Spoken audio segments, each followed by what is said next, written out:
I got pregnant with the boss's kid, lol. I'll be taking over as the boss's wife now. At that moment, something inside me snapped.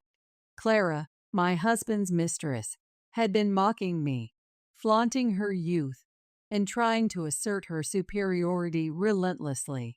She even took my job as the president's secretary, and now she's aiming for my husband. Well, I won't hold back anymore. I'll make sure they both plummet to the depths of hell. I decided to bless Jeremy and Clara. I signed the divorce papers that Jeremy handed to me. Of course, I received a hefty compensation. They got married in Italy with a grand ceremony. Things changed a week later. I got a call from Clara. Hey, Jeremy hasn't come home.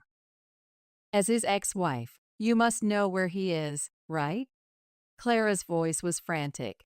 I laughed maliciously, just as I had expected. Ah, I kept quiet, but he is. Eh? I exposed my husband's terrible secrets. My name is Ivy, a 58-year-old working housewife. I work as the president's secretary at my husband Jeremy's company, 6am. I wake up earlier than my husband to prepare breakfast. Then I head to work alone, tidying up and cleaning the president's office. It's a daily routine. I want Jeremy to work comfortably. 8am. Jeremy arrives at the president's office. Thank you, Ivy. You cleaned again today? I approached Jeremy and retied his tie. It's fine, dear. You want to work in a clean room, right? Haha, that's right. Jeremy and I were married through an acquaintance's introduction.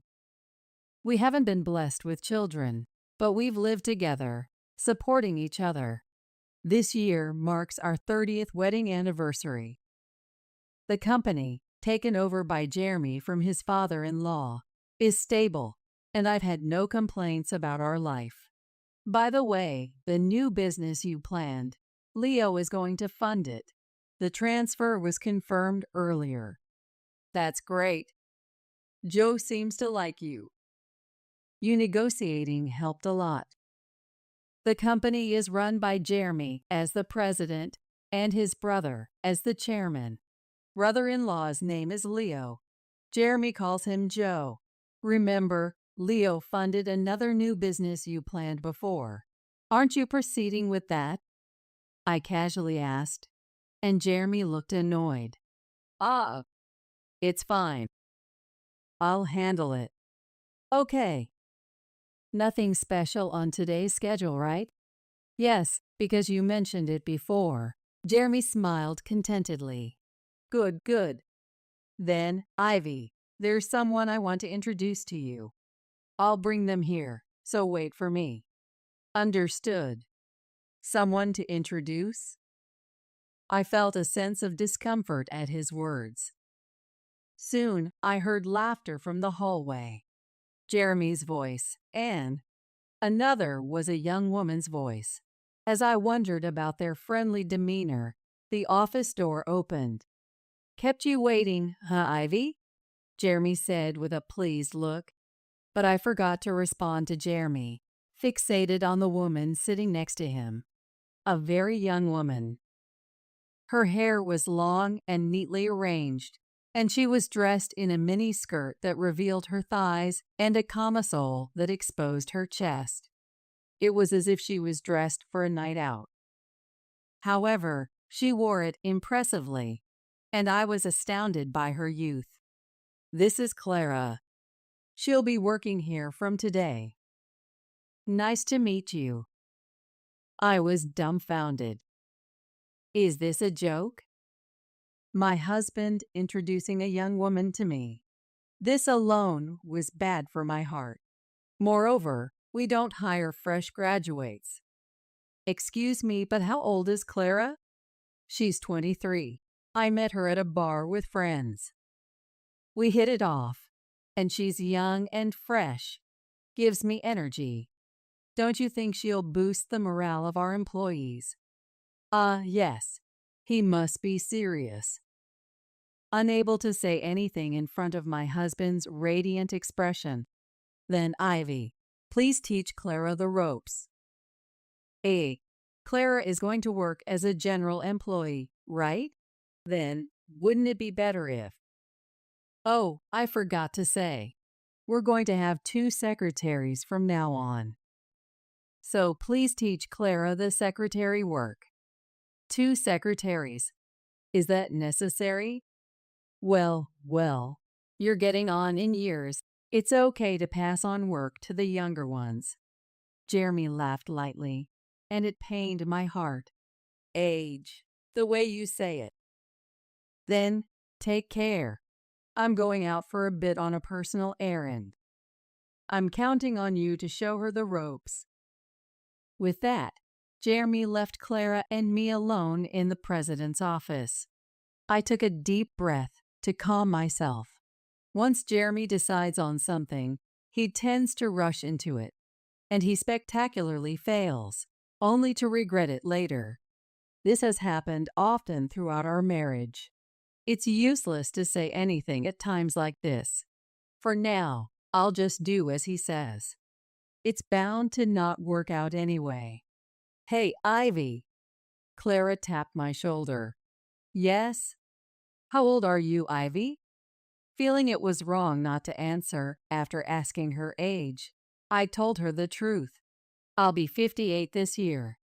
But it seemed my sincere feelings did not reach Clara. What? You're as old as my grandmother, poor thing. You could die any time. And yet you still work. That's kinda sad. I gave a wry smile. I like my job. It's not sad. Ah, I see. The sad one is the boss, right? Whether he's at home or at work, he's always with an old woman. Really, poor thing, LOL. With each word she said next, my face grew more strained. What exactly are you trying to say? You don't get it? I guess when you get older, your brain starts to slow down, LOL. Clara let out a big sigh and clearly said, being young and beautiful, I have a higher status than an old lady like you. You understand, right? Her smile was full of confidence, and I shivered. I couldn't stay silent any longer. You know, you should learn some common sense. Ah, did I make you angry, LOL? Is it menopause? What? See, you get angry so quickly, LOL. It must be hard to keep working if you get upset over such things. Plus, with menopause, you sweat a lot and get short of breath, right? It's embarrassing to try so hard. Maybe it's time for you to retire. As I stood dumbfounded, Clara laughed and whispered in my ear, Why don't you retire as the president's wife too? I shuddered. This person intends to take Jeremy away from me. I couldn't help but raise my voice. Enough is enough. With that kind of intention, I can't teach you anything. Leave the company right now. I expected a quarrel, but Clara looked at me, with tears streaming down her face. I'm sorry. What? I didn't mean it. I just wanted to get along with Ivy and made a joke. But it was too much. Too much. Clara collapsed to the floor, sobbing. She looked like the heroine of a tragedy. I'll leave this company. Thank you for everything. Clara ran out of the room. What is happening? Overwhelmed by the sudden turn of events, I stood there dumbfounded until Clara returned, with a red-faced Jeremy in tow. What are you doing? His sudden yell made me tremble. What's wrong, dear? I heard from Clara. You yelled at her. It's because she said something terrible. Don't lie. I've been listening to your conversation. What? Clara had recorded our argument on her mobile phone. The recording started from the moment I scolded Clara, giving the impression that I suddenly blamed her without reason and made her cry. That's why she apologized so sincerely. sobbing and all. I bit my lip in frustration. You don't believe me. Believe. Clara came to me crying about what you did. There's a recording. It's clear whose words have more credibility. A secretary who bullies employees is fired as of today. I couldn't believe it. I had always supported Jeremy, both at home and at work. He would abandon me for Clara, who just joined the company? Wait, then who will do the secretary's job? It's decided Clara will do it. That's impossible. And what about you? I swallowed the words that had almost slipped out. I tried again, in a way that only Jeremy and I would understand. You know, about your hobby. I'll handle that myself. I prefer pure and cute Clara over you, who lies to me, the president. Besides, a young and beautiful girl like her suits me better than you do, don't you think? Jeremy narrowed his eyes happily and looked at Clara beside him. Clara looked up at Jeremy with adoration and flashed a brilliant smile. Then she turned to me and stuck out her tongue just a little. I protested to Jeremy many times, but he wouldn't listen at all. The job of a secretary is not easy. Despite my insistence that Clara couldn't handle it, all I got back were his overly optimistic words, saying it was an exaggeration, or you won't know until you try. He must think he's become a knight protecting his princess. I was speechless at his foolishness, hardly what you'd expect from someone running a company. Eventually, Jeremy threw out my personal items from my workspace. Instead, he arranged a brand new desk and cute stationery for young people, all for Clara. It was all in vain. Realizing this, I decided not to waste any more effort and left the company. However, Jeremy didn't come home that night. He didn't return my calls either. I thought it was just his way of getting back at me, but as a week, a month, 3 months passed, I grew anxious. One day, I was called to the company by Jeremy and was heading to the president's office. Maybe he finally understood how hard the secretary's job was? Thinking he might have decided to let Clara go and call me back, I knocked on the president's office door with a sliver of hope. Come in. As I opened the door, I was met with an unbelievable scene. Jeremy, smiling happily, was holding hands with Clara beside him. The two of them looked at me and laughed joyously. It's been a while, Ivy. We have some big news today. What is it? Actually, Then Clara put her hand over Jeremy's mouth. Let me say it, okay? I want to thank the wife. Right. Jeremy nodded deeply, and Clara said to me with a beaming smile, We're getting married. Thank you for everything you've done for Jeremy. What? In front of my shaken self, Jeremy laughed sheepishly. No, I thought there's no point in hiding it. I'm thinking of starting a second life. You're getting old, too. It's better for you to live quietly by yourself. What is that? How dare you? I felt as if the blood had drained from my body. Wait a minute, Ivy. The talk isn't over yet. Here. A present. I made a copy for you. Clara handed me a few sheets of paper. They were printed with black and white photos. Seeing them, I felt sick. This ultrasound. Don't tell me. Clara nodded slowly and gently stroked her belly. As she came closer and whispered in my ear, I got pregnant with Jeremy's child. I'll be taking over as the president's wife now. At that moment, something inside me snapped. She had mocked me, the president's wife, flaunted her youth, and tried to assert her superiority at every turn. She even took my job as the president's secretary, and now she's aiming for Jeremy. Well, I won't hold back anymore. I'll make sure they both plummet to the depths of hell. I decided to bless Jeremy and Clara. I signed the divorce papers that Jeremy handed to me. Of course, I received a hefty compensation. They had a grand wedding in Italy. Things changed a week later. I got a call from Clara. Hey, Jeremy hasn't come home. As his ex-wife, you must know where he is, right? Clara's voice was frantic. I laughed maliciously, just as I had expected. I kept quiet, but Jeremy is. Eh? I exposed my husband's terrible secrets.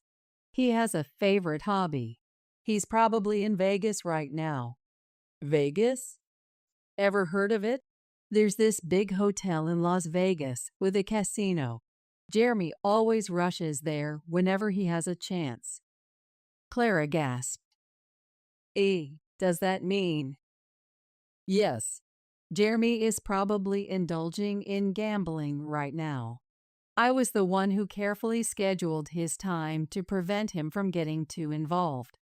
It seems the new secretary was kept in the dark. He didn't want to show his bad side, spending the money he earned on gambling. Clara was silent, seemingly in shock. I let out a small laugh. I'm actually thankful to you. What? Jeremy started getting into gambling these past few years. It seems someone from a new business partner invited him. And what about it? Before you came along, there was still a bit of affection left in Jeremy. I was worried about him falling deeper. But now, I've completely cut him off. Taking such a low man off my hands and even giving me a hefty compensation, there couldn't have been a better opportunity. Thanks to you, I can enjoy my second life. I laughed heartily. I could hear Clara breathing heavily over the phone. Don't you dare joke about this, getting all high and mighty. Then, goodbye. You have a tough road ahead as the president's wife. I said sarcastically and hung up on Clara, ignoring her shouting from the other end. A few days later, as I was relaxing in my new condo, the doorbell rang. Could it be a delivery? I haven't ordered anything. Suspicious, I looked through the peephole.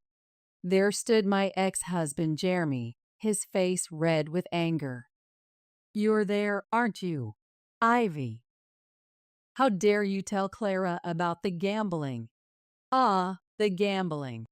Understanding the situation, I decided to let Jeremy in. He must have hired a detective to find my address. Running away now would only lead to him chasing me again. Might as well settle things here. I had important information to share with him. I prepared a clear file with documents before opening the door. It's been a while, hasn't it? I greeted him with a graceful smile. What do you mean, it's been a while? After you ruined my family, how can you still smile? Jeremy was furious, shouting and trying to intimidate me. But such tactics don't work on a wife of many years. Oh my, why are you so red-faced? What happened? It's none of your business. I chuckled. He came here just to vent his anger. But I could see through what had happened between them. You must have had a fight with your wife. Shut up. Clara must be unhappy with most of your income going to gambling. She told you she would manage the finances. And you're on an allowance now, right? Jeremy froze in shock. How? How do you know that? Did you plant a bug or something? He asked seriously, and I burst into laughter. You did the same thing with me when your gambling came to light. You said, "What's wrong with spending the money I earned on my hobby?" You must have repeated the same with Clara, leading to a fight. And now you're taking it out on me. Jeremy clenched his fists and fell silent. Don't underestimate a wife of 30 years. I thought to myself, seeing his frustrated face. You should be thankful I managed your schedule as your secretary. I minimized your gambling time to save you from ruin. Can a naive 23-year-old do that? Well, you have no choice but to let her try. You're having a child after all. Child. At that word, Jeremy's face lit up. What a transparent man. Yes, Clara and I are having a child. Unlike you, who's infertile, she can give me an heir. You lost as a woman. Jeremy looked down on me triumphantly. That's great for you. We're happy. Don't try to ruin my family again. I came here to warn you today. Jeremy pointed at me, saying so. I tilted my head, puzzled. Me, ruin it? I have no such intention. In fact, I'm thinking of helping you. Help me? Jeremy looked perplexed, clearly at a loss. Did you go with Clara to the gynecologist? Huh? That place is for women. Clara said she wanted to go alone, so I didn't accompany her. You saw the ultrasound photo, right? The glossy, thick paper. Photo paper. No, the one I saw was just thin, regular paper. I thought so. I presented Jeremy with several photos I had pulled from a clear file. They were grainy, black and white photos. An ultrasound of a baby. Jeremy's eyes widened. What? You're pregnant? Of course not. This was a gift from Clara. She's quite prepared, isn't she? Printing these out from the internet for me. Internet? Jeremy looked puzzled. I handed him a piece of paper. It was a printout of a blog post from 2 years ago. The post was a pregnancy announcement with ultrasound photos. Compare this with the earlier photo. Notice anything? After looking back and forth between the photo and the article, Jeremy's face turned pale. You don't mean? That's right. I matched the copied photo from the article with Clara's ultrasound photo, holding them up to the light. The baby's silhouette in the noise matched perfectly. Do you know about image search? It's a feature that searches the internet for images similar to the one you have. I found this blog using it. She must have copied the article directly, cutting out the photo neatly. So the child... Jeremy went pale, looking like he might collapse. I decided it was time to deliver the final blow. It's a lie. There's no one in her belly. Jeremy collapsed to his knees. No, that can't be. She wouldn't lie about something like that. Impossible. After everything I've bought for her. Designer clothes, bags, even an expensive engagement ring. Jeremy vented his confused emotions by repeatedly hitting the floor with his fist. His actions were so ridiculous, I couldn't help but smile. It's a shame you couldn't become a father. When you think about it, considering your age, it's doubtful you could have fathered a child. Thinking a young partner would guarantee a child was naive. Ask Clara for the truth. I'll call her over now. Jeremy was too drained to argue. He just slumped there, silent. I had Clara come to the condominium. Soon after, the doorbell rang, and I opened the door. Upon seeing me with Jeremy, she screamed, "What are you doing here? Trying to take Jeremy back from me?" No. Didn't I say I was thankful to you? I have a baby in my belly. You can't tear us apart. Clara screamed triumphantly, not listening to me. She entered and gently embraced Jeremy's shoulder. Are you okay? Let's go back and talk about the money. I'll manage the finances. That's okay, right? We'll overcome this trial together. After all, in my belly. Shut up. Jeremy slowly stood up. He looked at Clara intently, and quietly said, "You. The pregnancy is a lie, isn't it?" Clara's face contorted noticeably. "What? What are you talking about, honey? Tell me the truth, Clara. The pregnancy is real. I showed you the ultrasound photo. Our child is the fruit of our love. How can you deny that?" Clara sat on the floor, breaking down in tears. But then she raised her head and glared sharply at me. "You must have been filled with weird ideas by that woman. You're just jealous because you're old and I'm young and beautiful." Clara huffed arrogantly.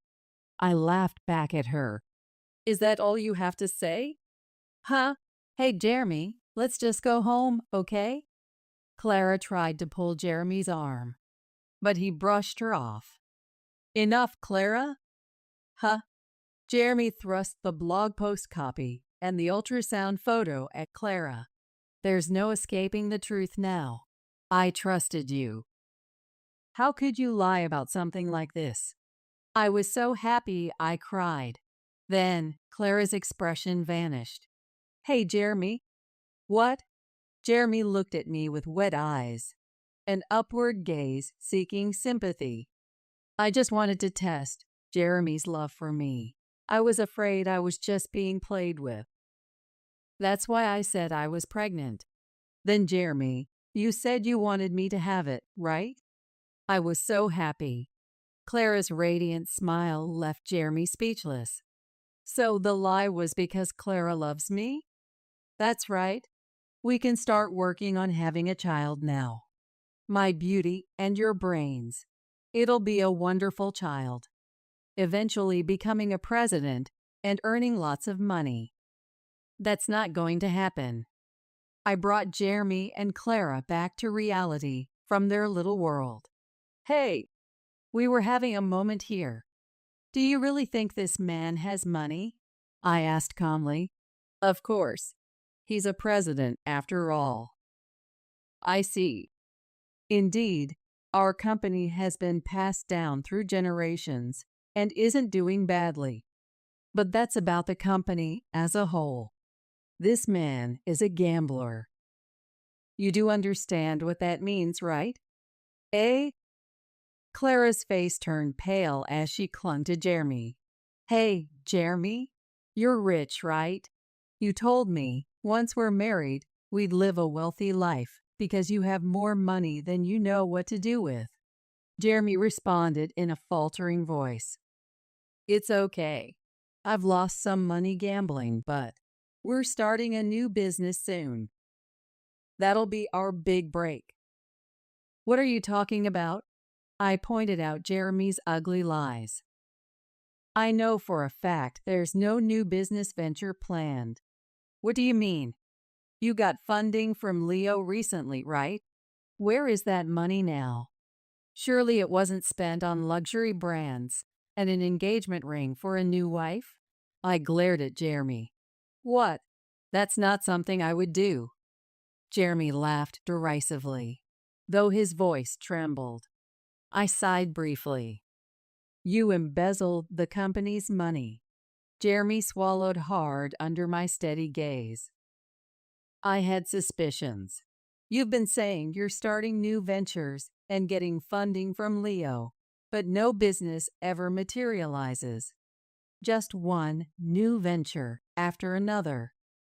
It was odd not to doubt. So I spoke with Leo to gather solid evidence. You teamed up against me. Then the money Joe transferred that day was a decoy. You transferred the business funds directly into your own bank account this time. Usually, you're more careful, using various accounts to avoid detection. What? Were you that desperate for money? Trying to prove to Clara you're wealthy?" Jeremy fumbled for words, confirming my suspicions. I said the last word. "You're done. Get arrested and live as a criminal for the rest of your life." "Shut up. It's a family matter. It'll probably just end with probation. Besides, Joe will bail me out. Even if I'm charged, I'll be out in no time. Jeremy reassured himself. Why do you know all this? You were supposed to be fired. You have nothing to do with this. Leo told me. Joe did? Yeah, it's me. Leo hired me. What? Jeremy opened his mouth in surprise.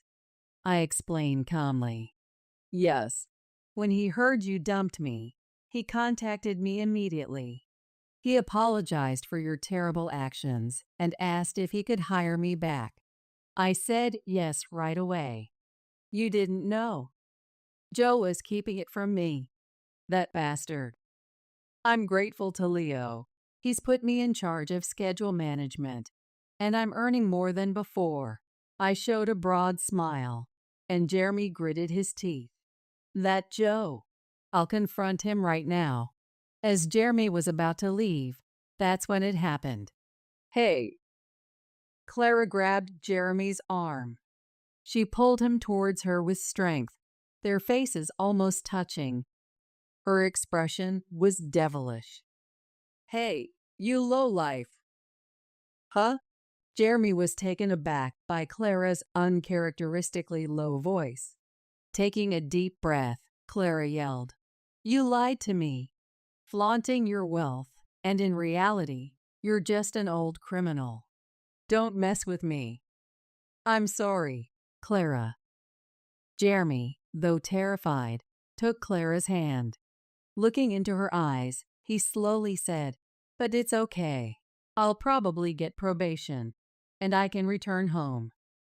I might be ousted from the company, but we can still be happy without money if we're together. Don't joke with me. Clara shook off Jeremy's hand and glared at him as if he were filth. There's no way a beautiful young woman like me would live with an old, penniless man like you, after I lied about being pregnant to get us to marriage. Ah, what a waste of time. The worst. Clara shoved Jeremy aside and left the room. Clara. Wait for me. Clara. Shut up. Clara slammed the door shut. Jeremy, abandoned by his new wife, stood at the entrance like a ghost. I spoke to Jeremy. Please leave. This is my house. Hey, Ivy. What? Can't we start over? Me as the president, and you as the secretary. Like before. Jeremy tried to charm me with a fawning smile, but I flatly rejected him. It's impossible. I hate you. I never want to see your face again. Jeremy's eyes widened, and he started to tremble. Enough of that. I opened the door and pushed Jeremy out. As I locked the door and began watching TV, Jeremy quietly left the condominium, realizing it was all over. Later, Jeremy was arrested. He had thought Leo would bail him out, but that expectation was wrong, and he was taken to a cold jail cell alone. Jeremy was arrested for embezzling funds entrusted to him by Leo. Besides, he had told suppliers and related companies he was starting new ventures, asking for loans, and then diverting those funds to his personal account for private use. Jeremy received a sentence without probation and won't be out for several years. As for Clara, she was suspected of conspiring with Jeremy and was investigated. Though no evidence of conspiracy was found, the police discovered she had been scamming money from various businessmen, approaching wealthy-looking men in bars, becoming their girlfriend, and then claiming she needed money for a pregnancy or a parent's surgery. Essentially, Jeremy was also a victim of Clara's scams. Clara was arrested for fraud. Thus, both of them ended up in the care of the police. Half a year has passed since Jeremy's arrest. I am still working with Leo. Recovering the company's image after a scandal is not easy, and Leo is always worried. I want to support him, feeling grateful to him. One evening, I returned to the company with Leo. He sank deeply into his chair, exhaling. It's been a tiring day. We had a series of business dinners. Leo looked into my eyes and smiled. Wow. But thanks to you, Ivy, picking a good restaurant, we had an enjoyable meal. Many of the clients are around my age, so they appreciated the healthy yet luxurious dining experience. Plus, none of them knew about today's place. It was like a surprise. Thanks to that, the conversation flowed well. Thank you. Leo wore a gentle smile. Unlike Jeremy, Leo is always calm and composed. When he speaks with someone, he always uses polite language, and his sincere character is evident.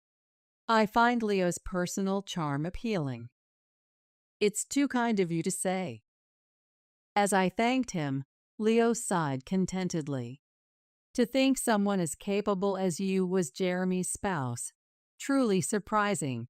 I chuckled lightly. Former spouse. I have no relation with him anymore. Right. By the way, Ivy, how long do you plan to work? Don't you think about retiring and living quietly at home? I answered with a smile. I love my work. As long as I'm physically able, I want to keep working. Leo nodded happily several times. I want you to help me rebuild this company. It's going to be a long partnership, but I'm counting on you from now on. I nodded firmly. Yes, Leo. As I responded energetically, Leo laughed as if amused. Seeing his laughter made me feel warm inside. My second life is surely going to be enjoyable. Looking at Leo's smile, I thought just that. Mom, I'm pregnant. Stumbling over her words, my 14-year-old daughter Madeline reveals this to me. Her frail, haggard appearance makes it all too easy to imagine how much anguish and tears it took for her to utter those words. There's no trace left of the bright, energetic Madeline from before. I couldn't possibly believe what Madeline was telling me, but being handed a positive pregnancy test leaves no room for doubt. Still not fully grasping the extent of Madeline's pregnancy, I gently try to probe for more details. It must have been so hard carrying this alone. Thank you for telling me. When did you take this test? I'm sorry, Mom. I'm so sorry. Did you buy the test yourself? And who's the father? If she's pregnant, there has to be someone responsible. I know I shouldn't pry too much, but without understanding the situation, I can't take the appropriate actions for her. Yet no matter how much I call out to her, Madeline just keeps mumbling apologies, either confused or terrified of something. The next day, I consult with my husband Daryl. But kind-hearted and extremely sensitive Daryl becomes distraught over Madeline's pregnancy. Worried for them both, the three of us head to the nearest station to go to an obstetrician. But on the train platform, I realize I forgot my insurance card and have to rush back home, leaving Daryl and Madeline. Returning home, I grab the insurance card and am about to hurry out when the landline, which rarely rings, starts ringing. Sensing something ominous, I pick up the receiver and receive news that Daryl and Madeline have been taken to the hospital. Not wanting to accept reality, I rush to the hospital, searching for them to no avail. An officer at the hospital tells me the truth, leaving me in utter shock. I burn with a fierce desire for revenge against whoever subjected my precious family to such a terrible fate. Back home, I gather the people I need to talk to and immediately confess. Daryl and Madeline, they jumped in front of a train and committed suicide. My name is Sherry. I'm 43 years old. Originally from Boston, I worked in sales at a major insurance company. But when I got married, I quit my job and moved to my husband Daryl's hometown in the countryside. We live with his parents. The reason is that I fell in love with Daryl, who was working hard to preserve the fine traditions of his parents' bespoke tailoring shop for the future, and wanted to support him. The products sold at my in-laws' bespoke shop were too good to let fade away. I fell for Daryl, but another big factor was that I felt strongly drawn to the products my in-laws were selling. Sales have been in the red lately, haven't they? Yeah, it's not good at all. It's the changing times, I guess. Almost all the other shops have gone out of business. Ours is pretty much the only bespoke tailor left around here. For a while after moving to the countryside, I also worked at the bespoke shop handling sales. So even without hearing the numbers, I knew we were operating at a loss. Most of our business hours are quiet, with no customers. My in-laws' acquaintances do come to buy things, but it's only a handful of patrons. It's not uncommon to go a whole day without a single customer. Even without sales, it still costs money just to keep the shop running. The people making the products here are my father-in-law Jody, Daryl, and a few other craftsmen. Sales are handled by my mother-in-law Sue, my sister-in-law Sylvia, and myself. It may be a small operation, but with employees to support, operating at a loss like this means we're on the brink of shutting down. At this rate, each day will just be a slow decline into ruin. I couldn't stand that. As a woman of action, I got permission from my in-laws to put my skills from my insurance job to full use, pitching our products to various shops. While looking for places that would carry our wares, I also started working on developing new products suited to the times. Still a novice when it came to bespoke tailoring, I first visited a couple who used to run a bespoke shop and were friends with my in-laws, to gain some knowledge. From there I expanded my network, researching and gathering information on what kind of bespoke tailoring is desired today. I've never seen suit designs like this before. But these are designs you developed together with various people. I'll discuss it with Dad and the other craftsmen. Thanks. I hope this can help boost our sales, even just a little. Thanks to the new products I painstakingly developed with many people, customer traffic began to increase slightly. After that, with the birth of my daughter Madeline, I no longer had the leeway to show my face at the shop. But wanting to contribute to sales even a little, I started selling our products on social media. Struggling for over a decade like this, I devoted myself to launching many new products, selling online, and securing partner shops to carry our wares. Before long, the bespoke shop had finally pulled through the crisis of closing down. As the bespoke shop's business got on track and Daryl grew into a fine craftsman, our daughter Madeline entered middle school. At an age where she could act independently and had a solid way of thinking, I felt a bit lonely realizing my role as a parent would gradually become less necessary. But more than that, I was filled with heartwarming feelings watching Madeline enjoy her days to the fullest, smiling brightly as she devoted herself to clubs and physical activities. About a year passed smoothly, and around the time Madeline turned 14 and advanced a grade. Madeline, who had been so lively and cheerful, suddenly became gloomy. At first I thought it might be teenage rebellion, but she still obediently listened to what Daryl and I said without avoiding us, so there had to be another reason. Madeline, did something happen recently? You don't seem like yourself. It's nothing. I think I'm just a bit tired from sports. I'm going back to my room. Even when I tried to make opportunities to talk, Madeline would only say she was tired from her sports teams. She started shutting herself in her room more, and Daryl and I grew concerned. After Madeline returned to her room, leaving Daryl and I alone in the living room, I couldn't help but voice my worries to him. Why do you think she won't talk to us? Am I that unreliable? Sherry, you're a wonderful mother in my eyes. When the time is right, I'm sure she'll open up to us. I wonder if something happened at school, or I'm just as worried as you are. Let's be patient a little longer, Sherry. Encouraged by Daryl's kind words, I resolved to take my time and be there for Madeline. It's a sensitive time, she must be feeling so alone and anxious. Maybe at her age, parents seem annoying, but my feelings for Madeline, my love for her, will never change.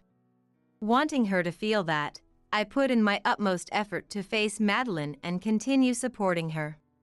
Weeks later, Madeline still hadn't regained her cheerfulness.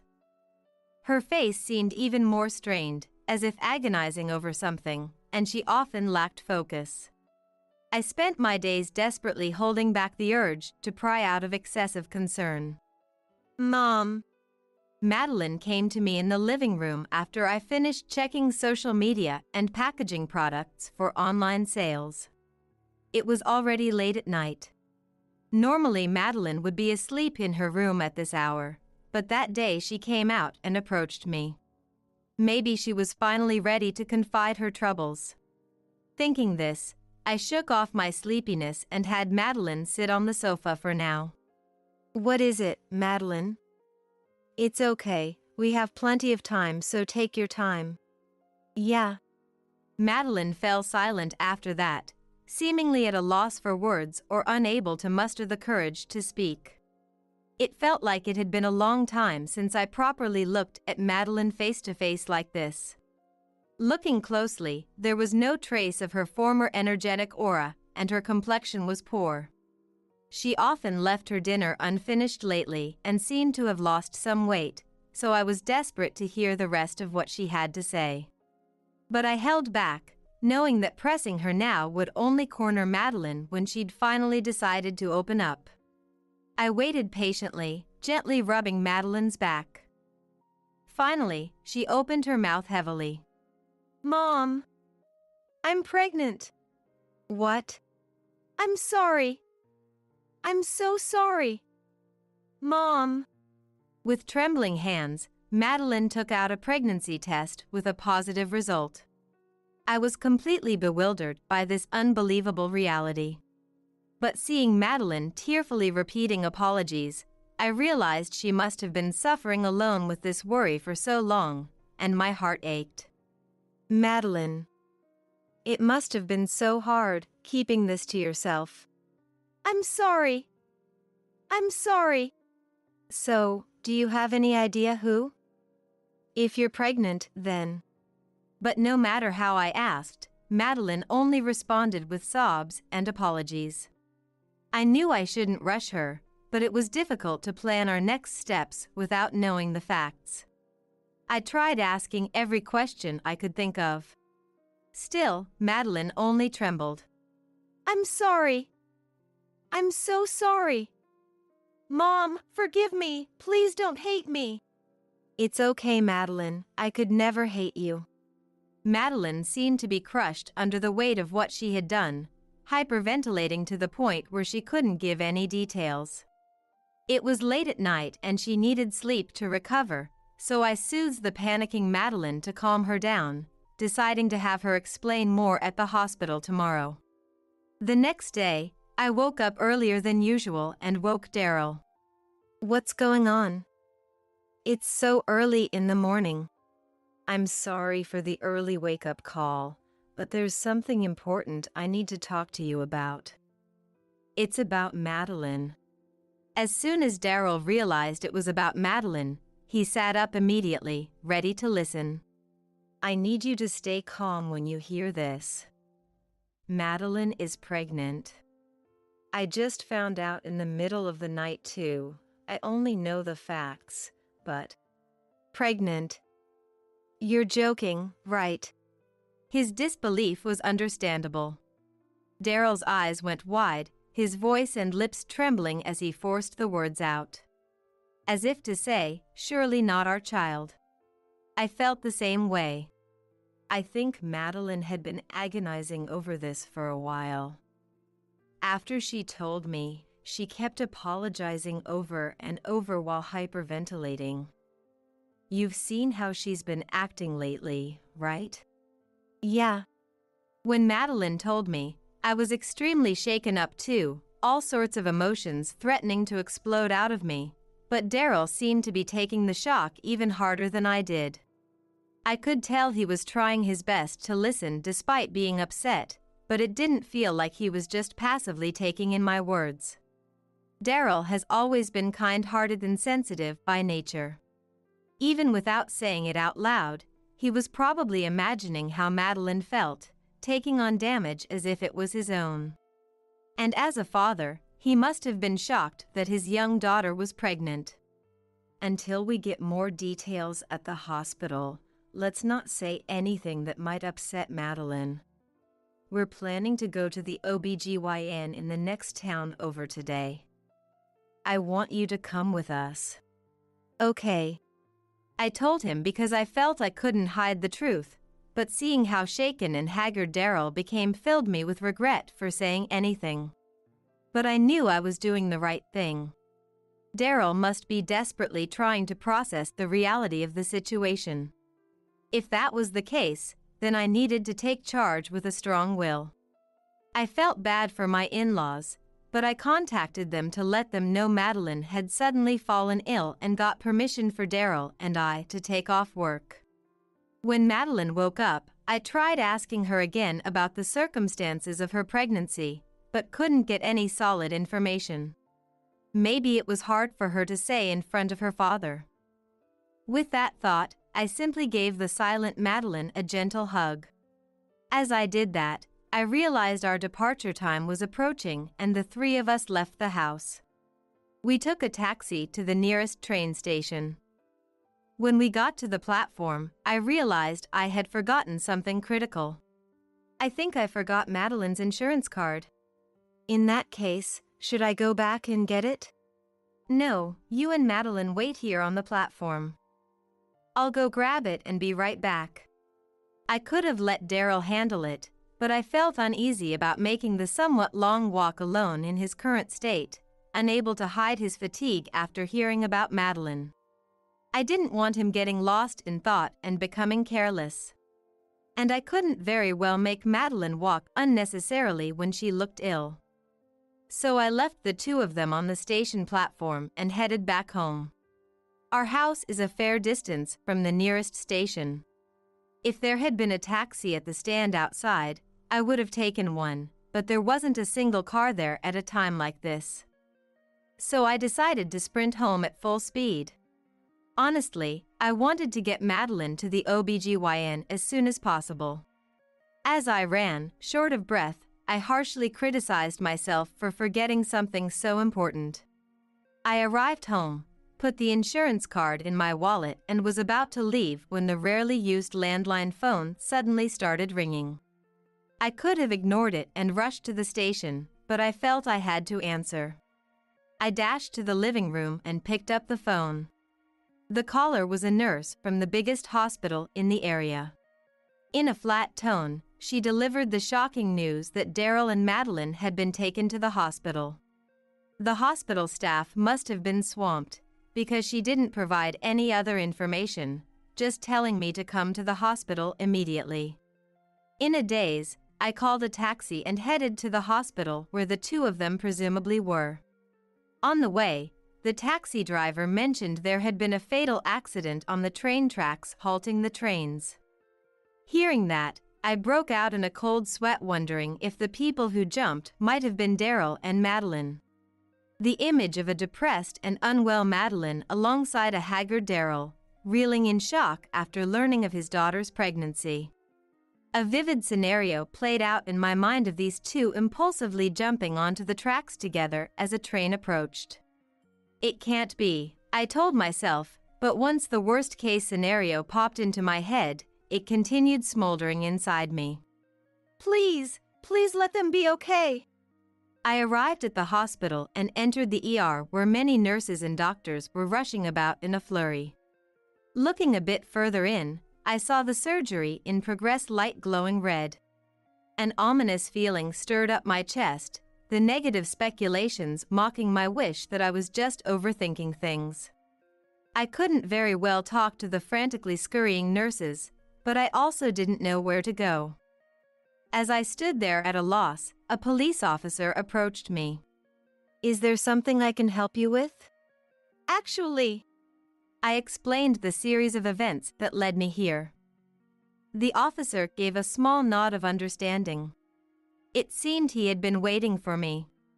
Then, he began to speak in a heavy tone about what had happened on the station platform with Daryl and Madeline. "Brace yourself for what I'm about to tell you. The truth is..." After that, I was stunned by the revealed facts. Burning with a desire for revenge, I left the hospital alone and returned home. Then, in order to report today's events to my in-laws and family, I had them gather in the living room after closing the shop. "I'm sorry, Jody, Sue. Sylvia, thank you for joining us too. What on earth is going on? I heard Madeline wasn't feeling well and got worried." "You don't think something happened to Madeline, do you?" While Jody and Sue expressed their concern, Sylvia looked bored as she inspected her nails. Her behavior only fueled my anger further, but I had to hold on just a little longer. I would expose her true colors. With that thought in mind, I began to speak, my emotions still running high. "The truth is, Madeline is pregnant. And today, on the way to the obstetrician with the family, she and Daryl jumped in front of a train in an attempted suicide pact." My in-laws were left speechless by my explanation. Their reaction was completely understandable. The shocking nature of my words naturally left them at a loss. However, Sylvia's response was markedly different. Upon hearing the news, she began trembling, a look of panic spreading across her face. Her reaction was exactly as I had anticipated, and I had to stifle the laughter welling up inside me. As Sylvia turned pale and shook, my in-laws tried to calm her, their voices soothing. But Sylvia brushed off their attempts at comfort. "I'm not to blame. I didn't do anything wrong. I would have never imagined they would be jumping in front of a train." With that outburst, she fled from the living room. Jody and Sue watched in bewilderment as Sylvia ran off, clearly having no idea what was happening. "What on earth? What's going on?" Suddenly, an ear-piercing scream rang out, prompting Jody and Sue to jump to their feet and rush out of the living room. There they found Sylvia, collapsed on the ground in shock. Standing before her were Daryl and Madeline, both leveling disgusted glares at Sylvia. "How dare you treat my precious daughter so cruelly? I can't believe it. I trusted you, Auntie. We've already consulted the police about taking appropriate action. You're going to have to take responsibility for what you've done." Left behind by the rapid developments, Jody and Sue stared at me in utter confusion, clearly at a loss. Though my goal had been to expose Sylvia's misdeeds, I had still told a lie that left my in-laws reeling. Feeling the need to apologize and explain the truth, I began to recount what had really happened. When I arrived at the hospital, the police officer informed me that Daryl and Madeline had fallen down a flight of stairs on the train platform. According to eyewitness reports, Madeline had stumbled on the steps, and though Daryl tried to catch her, they both ended up tumbling down. A passerby who saw the accident called for an ambulance and reported the incident to the police. Thanks to their quick action, Daryl and Madeline were rushed to the hospital within minutes of the accident occurring.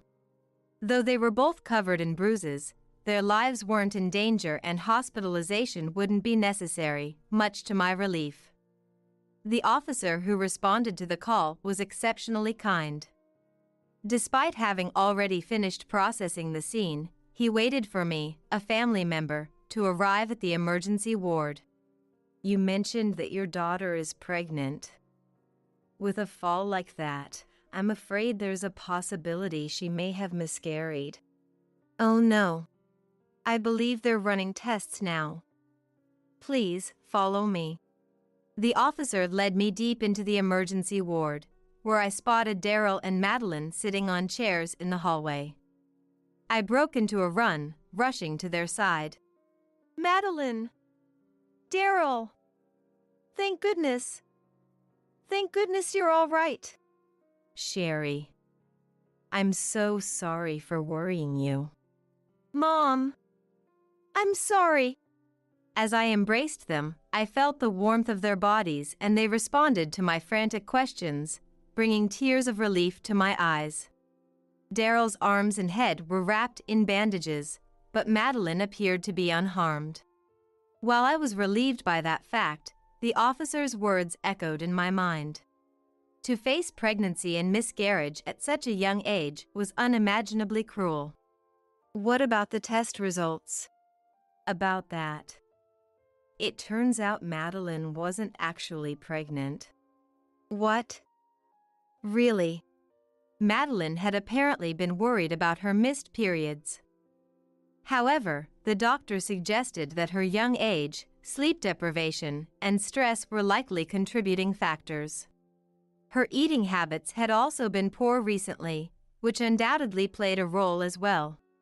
But the pregnancy test was positive. The doctor thought that was strange too.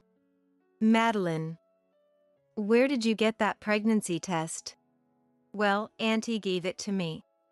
As soon as she began to explain, tears welled up in Madeline's eyes as a memory seemed to surface. I quickly pulled out a handkerchief and tried to wipe away her tears, but they continued to flow endlessly. Daryl and I listened intently to Madeline's halting, jumbled explanation, trying to piece together what had driven her to such despair. In summary, Madeline had been anxious about missing her period for 2 months. Having never experienced that before, she was filled with unease. Unfortunately, Sylvia found out about her worries. It's not normal to miss your period for 2 months, right? Something must be seriously wrong. Maybe you're sick, or maybe you're pregnant. You're right. I'm really worried. Why don't you take a pregnancy test, just to be sure? I have a few on hand. But I haven't done anything that would get me pregnant. Well, it doesn't hurt to check. Come on, it'll only take a minute. Overwhelmed by Sylvia's forcefulness, Madeline found herself unable to refuse and reluctantly took the test. And the result was positive. Despite not having engaged in any activities that could lead to pregnancy, Madeline was baffled by the test results and went to Sylvia for advice. I took the test, and this is positive, isn't it? Are you serious? Getting pregnant at your age is a disaster. Your life is basically over. I guess school is out of the question now, huh? But I haven't done anything that would get me pregnant. What? The test results don't lie. Do you know how accurate these tests are? 99.9%. That means you're pregnant. What are you going to do now? This is going to cause so much trouble for me and your mom and dad. Oh no! What should I do, Auntie? Though Madeline insisted she had done nothing wrong, Sylvia declared that the test results were absolute. Her expression turned terrifying as she berated Madeline. Panicking and at a loss for what to do, Madeline turned to Sylvia for help. But Sylvia just glared at her with utter revulsion, brushing off her pleas. Getting pregnant in middle school? What is wrong with you? That's disgusting. I can't believe you do something like that when you're so young. You're acting like a total slut. What? You can't even support yourself, and now you're pregnant? This is a serious crime, you know. We've worked so hard to get the store back on its feet, and now your baby is going to ruin everything and maybe even force us to close down. I will never forgive you if that happens. You better figure this out. Rather than providing Madeline with accurate information, Sylvia did nothing but stoke her fears before storming off, leaving Madeline alone to deal with the fallout. Abandoned and directionless, Madeline didn't know what to do. She wanted to reach out for help, but Sylvia's cruel words haunted her, paralyzing her. Madeline was terrified that her own parents, the ultimate authority figures in her life, would react the same way Sylvia had. Unable to voice her fears, she bottled everything up, heaping her troubles to herself. With no friends to confide in, Madeline was left to bear the crushing weight of a potential pregnancy all alone. The emotional strain sapped her energy, robbed her of sleep, and stole her appetite. In fact, it was sleep deprivation and malnourishment that caused the dizziness that sent Madeline tumbling down those fateful stairs. By the time Madeline finished her story, her face was a mess of tears and snot. No child should have to shoulder such a terrible burden alone. I pulled Madeline into a tight embrace. Daryl, having heard everything, was crying too. For a long while, the three of us just held each other. Madeline, I'm so sorry you had to go through that. I'm sorry I didn't notice. Me too. I'm sorry, Madeline. No, it's okay. I could feel you both supporting me, even if I didn't say anything. So, it's not your fault. As we hugged, I noticed Madeline was still crying, her body trembling. It seemed the incident had left her traumatized, and my heart ached for her. I couldn't forgive Sylvia for putting my child through such an ordeal. I told Daryl and Madeline to come home once they had calmed down a bit, then left the hospital on my own. After hearing the whole story, my in-laws turned to face Sylvia, their faces flushed with anger. Sylvia, finding herself without allies, glanced around nervously as she searched for words. About that pregnancy test you gave Madeline. Could it have been a fake? I did some research and found out there are novelty tests designed to always show a positive result. They're mostly sold online. Did you know that? I don't know anything about that. I've never heard of such a thing. Well then, you won't mind showing us your purchase history, right? Why should I have to show you what's on my phone? No way. I'm not letting you snoop through my stuff. If you really didn't know, you wouldn't be so defensive. And you just said you never would have thought to do something like that, didn't you? Sounds to me like you're admitting guilt. I'm telling you, I don't know. Sylvia tried to stand up and run away, but Jody grabbed her and demanded to see her purchase history. It seemed like she couldn't resist anymore. Then, Sylvia, resigned, through the smartphone screen showing the purchase history towards me. I knew it. The screen displayed the record of a pregnancy test kit purchased as a prank. It was clear evidence of what Sylvia had done. Unable to hide it any longer, Sylvia confessed everything. Yes, I did it all. From the start, I couldn't stand Sherry acting all high and mighty after suddenly showing up. So, when I found out about Madeline's irregular periods, I just thought I'd mess with her a little. It was just a joke. Why are you all ganging up on me and complaining? Sylvia's confession revealed her selfish motives. The fact that I had contributed to Custom Tailor's sales and turned the business around. Moreover, through sales activities, I had become friendly with the neighbors and gained more acquaintances. From Sylvia's perspective, it seemed she didn't like that I was getting along better with everyone than she was. Unlike me, who always takes action and tries to interact with people, Sylvia had a passive personality. She had beautiful features and was recognized as a beauty by everyone. That's why Sylvia, who took pride in it, believed that others should always approach her first.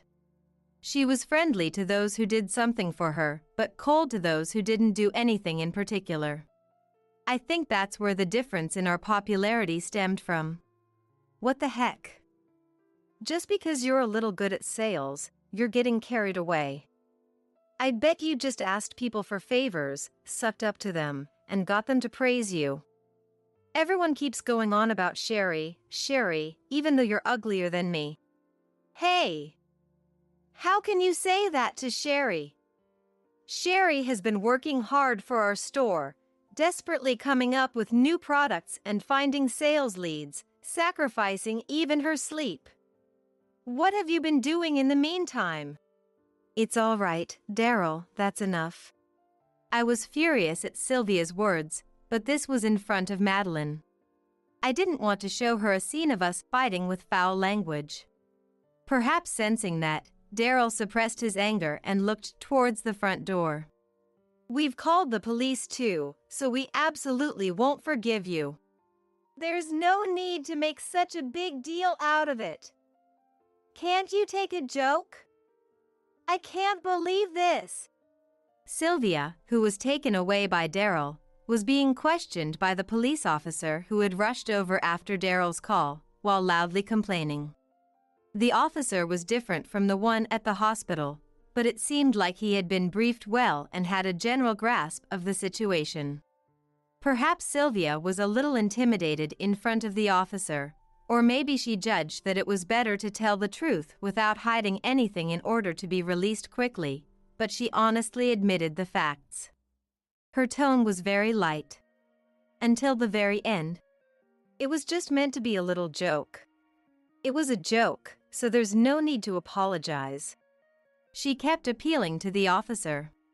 Seeing this, my parents-in-law kept apologizing to Madeline and me over and over again.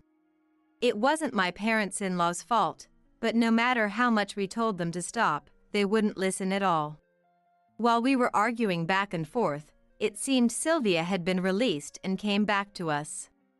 I went through hell. I really can't believe this. Aren't you going to apologize to Madeline and Sherry? That's right. You shameless woman. Do you have any idea how much you hurt Madeline? Huh? I keep telling you. It was just a joke. How many times do I have to say it for you to understand? Sylvia said mockingly, but in the end, there was not a single word of apology. Daryl, who had finished talking to the officer, returned to me with a frustrated look on his face. Judging from his demeanor, I could tell the result was not good. The police officer seemed disappointed too, but he said this case isn't one where an arrest can be made. He did give a stern warning, but it didn't seem like she was willing to listen. I see. I guess that's how it is. Sylvia, who had gotten off with just a warning, was triumphantly complaining. She didn't seem to care at all that she had turned my parents-in-law, me, Daryl, and Madeline against her. I had thought we could at least teach her a little lesson, but in the end, my revenge didn't go well, and I was left just feeling bitter. The next few days, I tried to avoid running into Sylvia as much as possible for Madeline's sake, but I couldn't come to terms with the situation. My in-laws kept apologizing to Madeline and me as always, but that wasn't the point. Why should we, who had done nothing wrong, have to be considerate and feel uncomfortable in our own home? Moreover, Sylvia had started finding fault with me and harassing me at the storefront too. Fortunately, it hadn't escalated thanks to Sue's stern glares, but the resentment was still building up. I couldn't put Madeline at ease here. Having come to that conclusion, I told Daryl that I wanted us to move out of my in-laws' place and build a house for the three of us. Back when Custom Tailor was struggling, there were times I didn't receive a proper salary, so I hadn't been able to save up, but in this rural town, rental properties didn't exist. If we wanted to live here, we needed to build a house. I knew it would be tough, but in order to somehow make it happen, I desperately focused on sales and online marketing. Then, a few months later, just as we were slowly building up funds, Sylvia suddenly abandoned everything, including her job, and casually left home one day. Apparently, the reason was that she had found her destined love. Furious at her utterly selfish reason, my in-laws' anger exploded. After calling her numerous times, When Sylvia finally answered, Jody declared, "You're disowned." He then roughly hung up the phone. A whole year had quickly passed since Sylvia left, and we had been considering moving out of my in-laws' place, but with Sylvia's sudden disappearance, we were still living with them. Business was still going great, and every day was consumed by work. I had almost completely forgotten about Sylvia's existence. Then, one evening, the house phone rang. Wondering who it could be at this hour, I watched as Jody, who was nearby, answered the call. Picking up the receiver, Jody let out a big sigh and furrowed his brow. "Hey! The house is gone! What's going on?" Hearing the familiar loud voice leaking out from the phone, Daryl and I, who were there, exchanged surprised looks.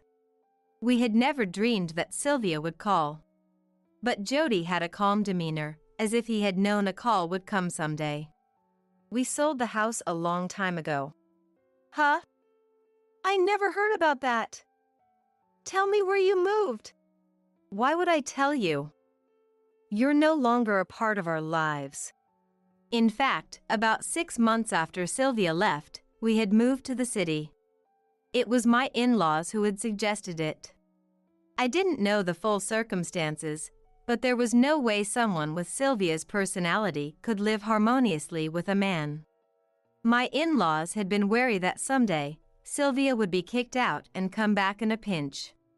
"What are you saying?" "The store. You have the store, don't you? You'll be in trouble if I don't take it over for you. I haven't forgiven you for calling custom tailors' work outdated and a garbage business. I'd rather close the store than have you take over." Jody was so enraged like I had never seen before. Just like Daryl, he was usually gentle, and I had rarely seen him angry. For Jody to raise his voice this much, it must be quite serious. Still, I was surprised to hear that she had declared custom tailors' work to be an outdated garbage business in the past. Thinking about how my in-laws had forgiven such a worthless daughter and had continued on without abandoning her all this time, I couldn't hold back my tears.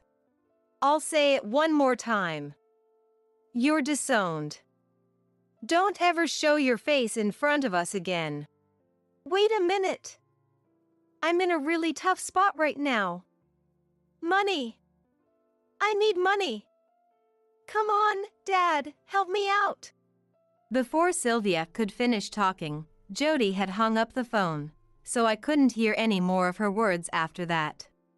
I could tell she had tried to win him over with tears at the end, but I wasn't sure how that pleading voice sounded to Jody.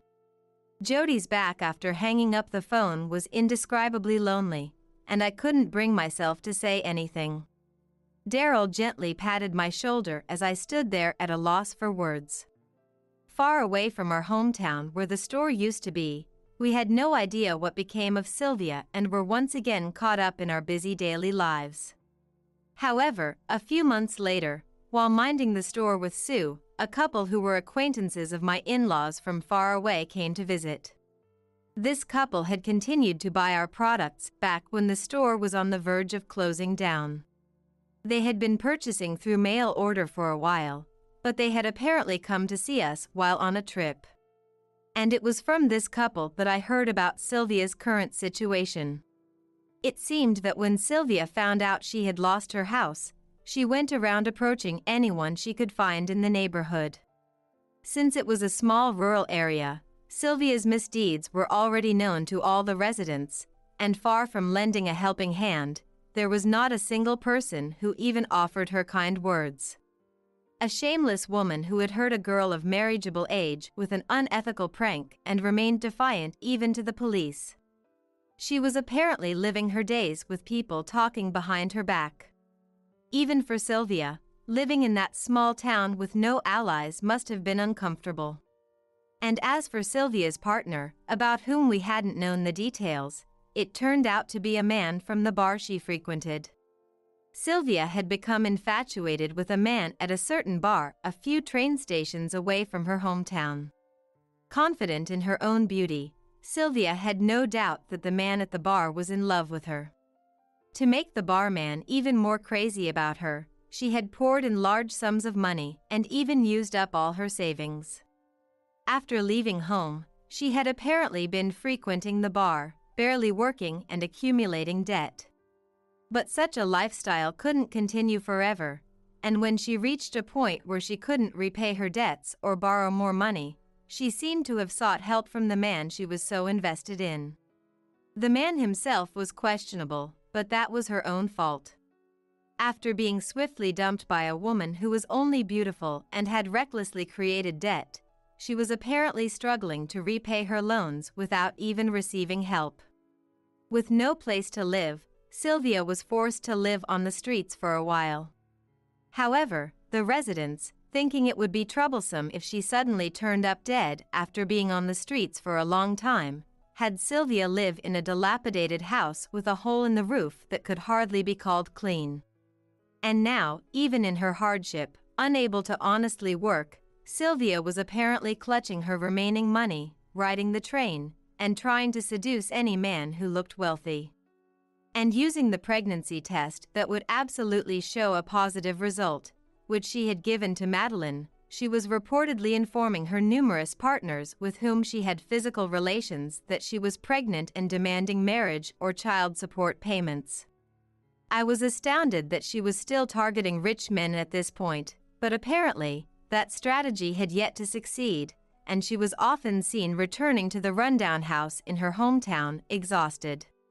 The area around her hometown was by no means urban, so Sylvia's bad reputation had spread in no time. There was a terrible woman, beautiful but threatening pregnancy to demand marriage and child support. As such rumors spread, it had apparently become difficult for her to even seduce men recently. Even when she occasionally succeeded in bringing a man home, she would end up having her money taken and only wearing herself down, according to the couple who visited the store. Having lost a home to return to and unable to maintain the beauty she had absolute confidence in, Sylvia's state must be quite unseemly. Having achieved revenge in an unexpected way, I felt a little lighter in my heart.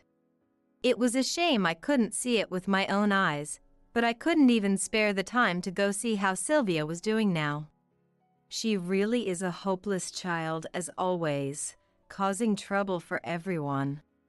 Sue. Although she had declared Sylvia disowned, just like Jody, the inherently kind Sue seemed to be pained by Sylvia's current situation. She also seemed concerned about causing trouble for the former neighborhood residents, but the couple who visited the store laughed, saying it made for a good topic of conversation. After chatting for a bit, they purchased a few new products and left. Changing the subject, the reason my in-laws had suggested moving was that I had mentioned our past efforts to save up funds to move out of their house to avoid Sylvia.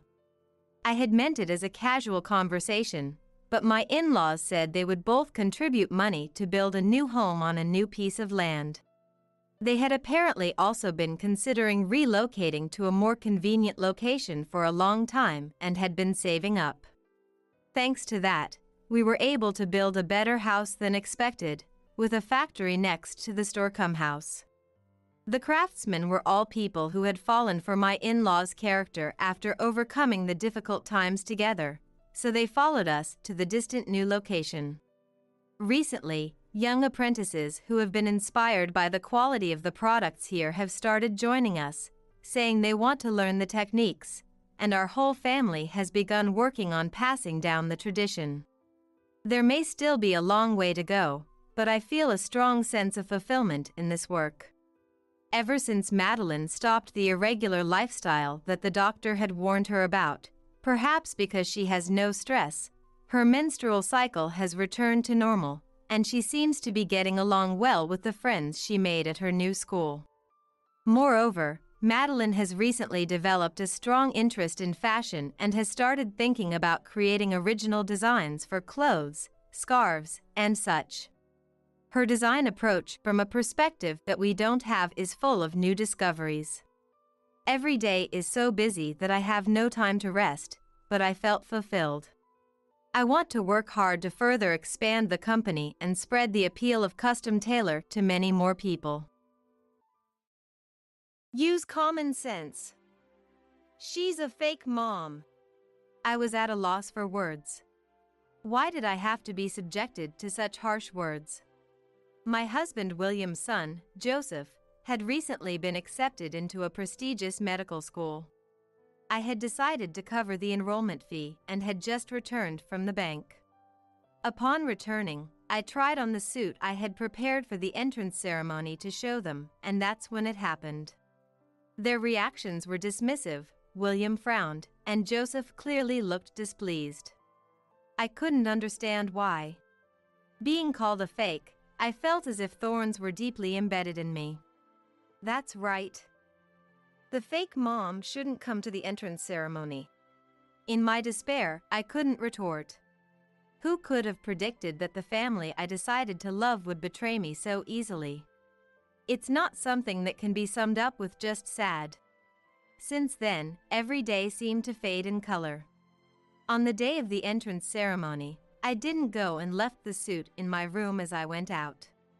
At that moment, my mobile phone started ringing. It was William. Hey, what's this all about? You liar! He shouted at me. The truth, which I myself was unaware of, was soon to be revealed by the person next to me. My name is Patricia. I am 51 years old and single. All my friends are married, and some even have children who are now 18. Lately, as they finished raising their children, I started going to cafes more often with my friends who now had free time. Listening to their stories, I found them endearing or tough at times. But everyone doesn't seem much different. Walking back from the cafe, I muttered and pondered alone. If I had a husband and children, how would I be spending my time now? Would I be reflecting on the tough and happy moments of parenting, just like my friends? However, I don't dwell on it too much, even though I'm not married. What I think about now are my deceased parents. My dad had been ill since he was young. Even when treatment was tough, he always smiled kindly, like the sun. Even when he became bedridden, he continued his hobby of reading and sometimes gave me book recommendations. My dad passed away when I was 30, and I cried with my mom. After losing my dad, I became lethargic and shocked for a while. It seems my mom felt the same. After my dad's death, she suddenly became very forgetful, and the house became a mess. Mom should have been tidy, but something was off. Thinking this, I persuaded her to go to the hospital, where we were told she was starting to show signs of dementia. Living alone, I immediately moved back to my parents' home to take care of Mom. From then on, I spent my days facing Mom and her dementia. Mom would start looking for the trash I had thrown away. Even though no one had visited, she would repeatedly open the front door, saying someone had come. At times, she would even become sad over the death of a cat we never owned. Mom and I spent a tumultuous 20 years, not knowing what was what. And just recently, Mom passed away. In the midst of my loss, I finished the funeral and started to sort through her belongings. It wasn't something that could be finished in a day or two, so I proceeded little by little, taking breaks. Opening a window, I looked up at the sky. The clear winter sky was mixed with the breeze of spring. It had been a while since I felt the flow of the seasons. Maybe I've been too tense up until now. Taking a deep breath, I stood in the kitchen to make some coffee. At that moment, the doorbell rang. It was a resident of the apartment and a friend of Mom's. Before my parents passed away, I had inherited an old apartment and had been the owner since my 30s. Because of this, I was close with the residents. They were all friendly, nice people who would share fruits and vegetables with me. The apartment was about a 10-minute walk from my parents' home. The fact that she had come all the way here meant there might have been some trouble. Feeling slightly anxious, I went out to see, but that wasn't the case. She had heard about Mom's passing and came to check on me, worried. She was about the same age as Mom and had been very close to her. I answered with a forced smile. I'm okay. I knew this day would come eventually. But you seem to have been down lately. I'm really okay. I was also taken care of by your mom. Yes, I know. Her eyes were swollen from crying, truly mourning. We reminisced and promised to visit the grave together sometime. If there were people who cherished her like this, Mom would have been happy. Suddenly, I remembered something. The apartment nearby has to be demolished. A city development project was decided, and the area where the apartment now stands is to be turned into a road.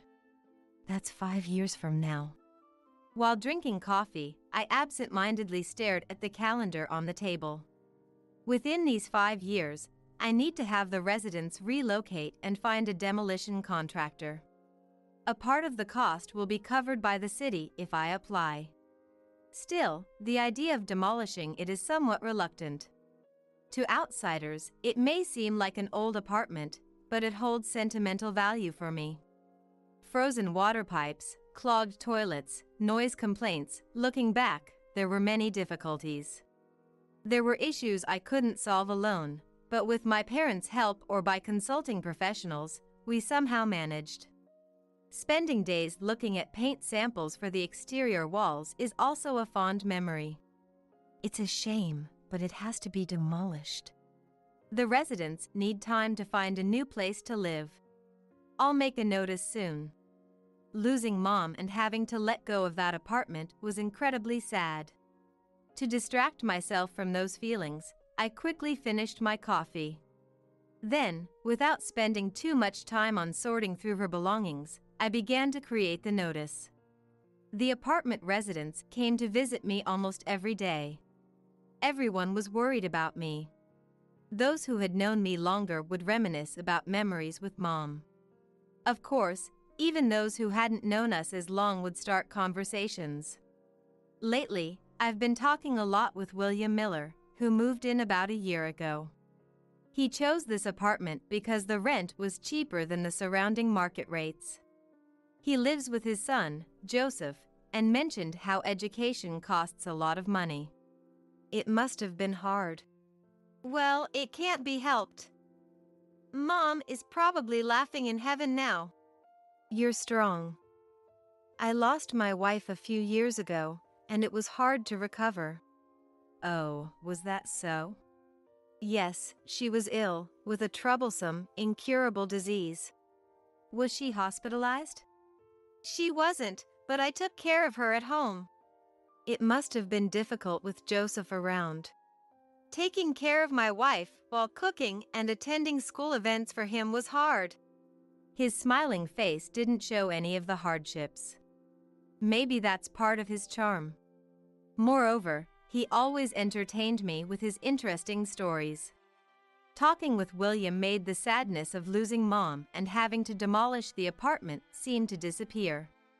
Gradually, I realized I was becoming attracted to him. Even when shopping, I found myself wondering what William's favorite dishes were. Oh, what am I thinking? I made a gesture of brushing something away from my face, trying not to think about it any further. I'm in my 50s. I should be focusing on being responsible, not on romance. That's what I told myself. However, whenever I saw William, we would have fun talking again, and my resolve would waver. Before long, William and I had become closer than before. One sunny day, William came to me with a serious look. He said he had something to talk about, so I decided to stay home that day to listen. Maybe he had come to talk about moving out soon after seeing the notice. As we sat facing each other, nervously, he began. Actually, the thing is... What's wrong? You're so formal all of a sudden. Well, I've liked you for a long time now. Slowly, he took out a small case from his pocket. As he opened the lid, he said to me, "Will you marry me?" Inside was a very elegant ring shining brightly. Me? Are you sure? I was so surprised I had to do a double take. I thought it might be a mistake or a joke, but it seemed not.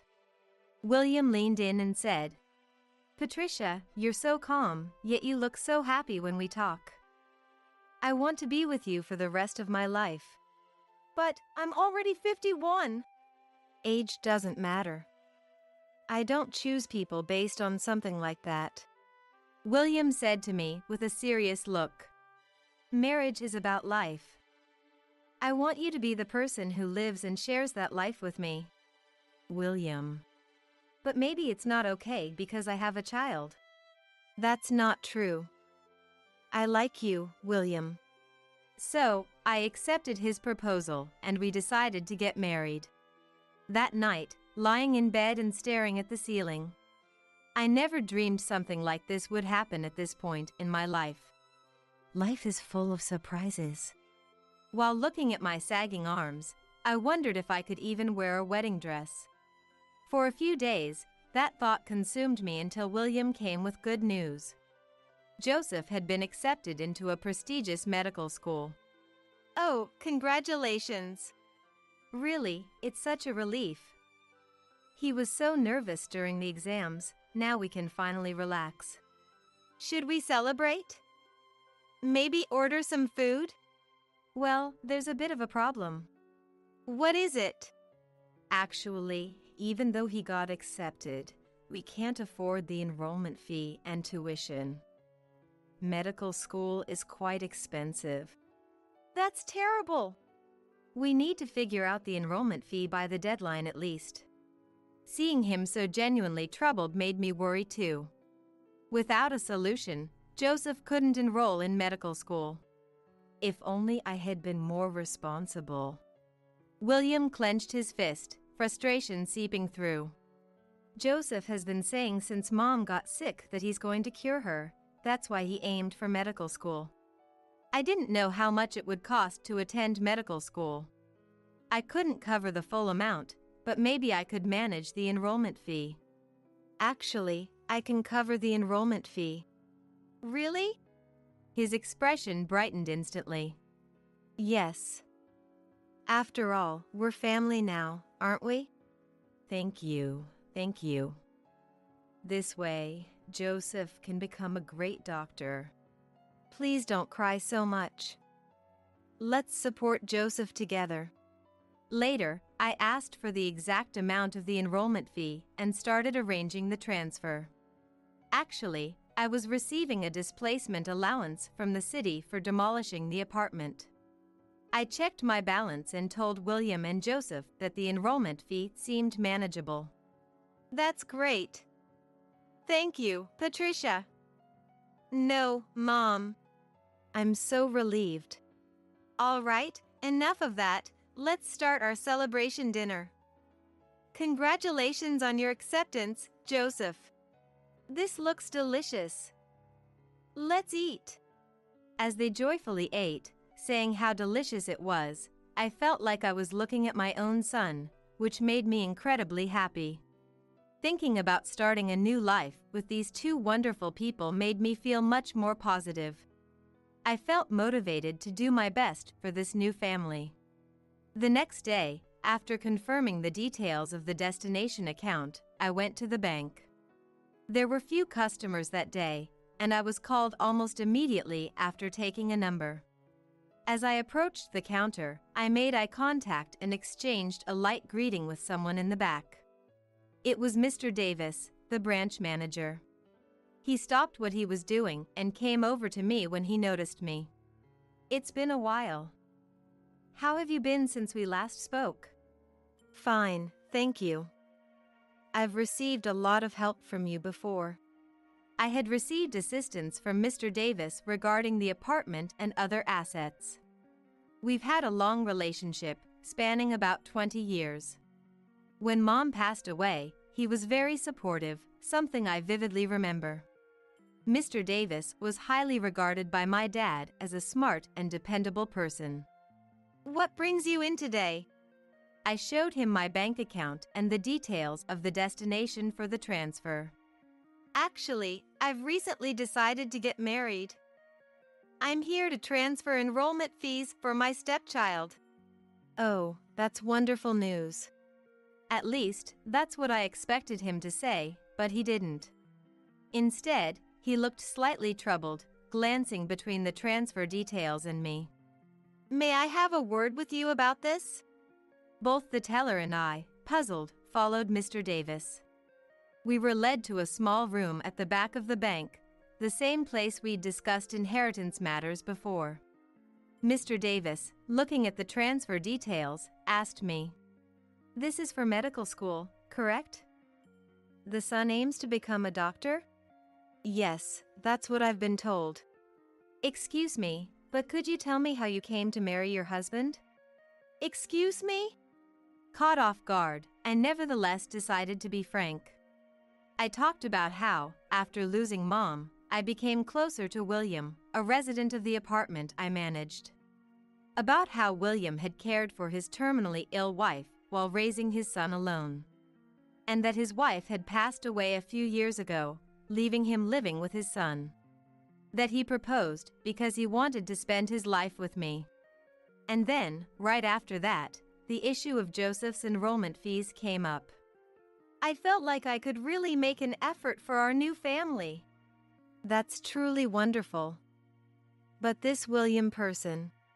Oh, my husband's name is William Miller. William Miller? He repeated the name softly, then tapped his fingers on the desk as if pondering. After a few seconds, he stopped tapping and said, "May I handle this matter?" But... "Please, leave it to me." He stood up with a smile. Then, opening the door. Please. He ushered me out. I left the bank, still confused about what had just transpired. On my way home, I thought about Mr. Davis. He had looked a bit troubled when he heard William's name. Why, I wonder.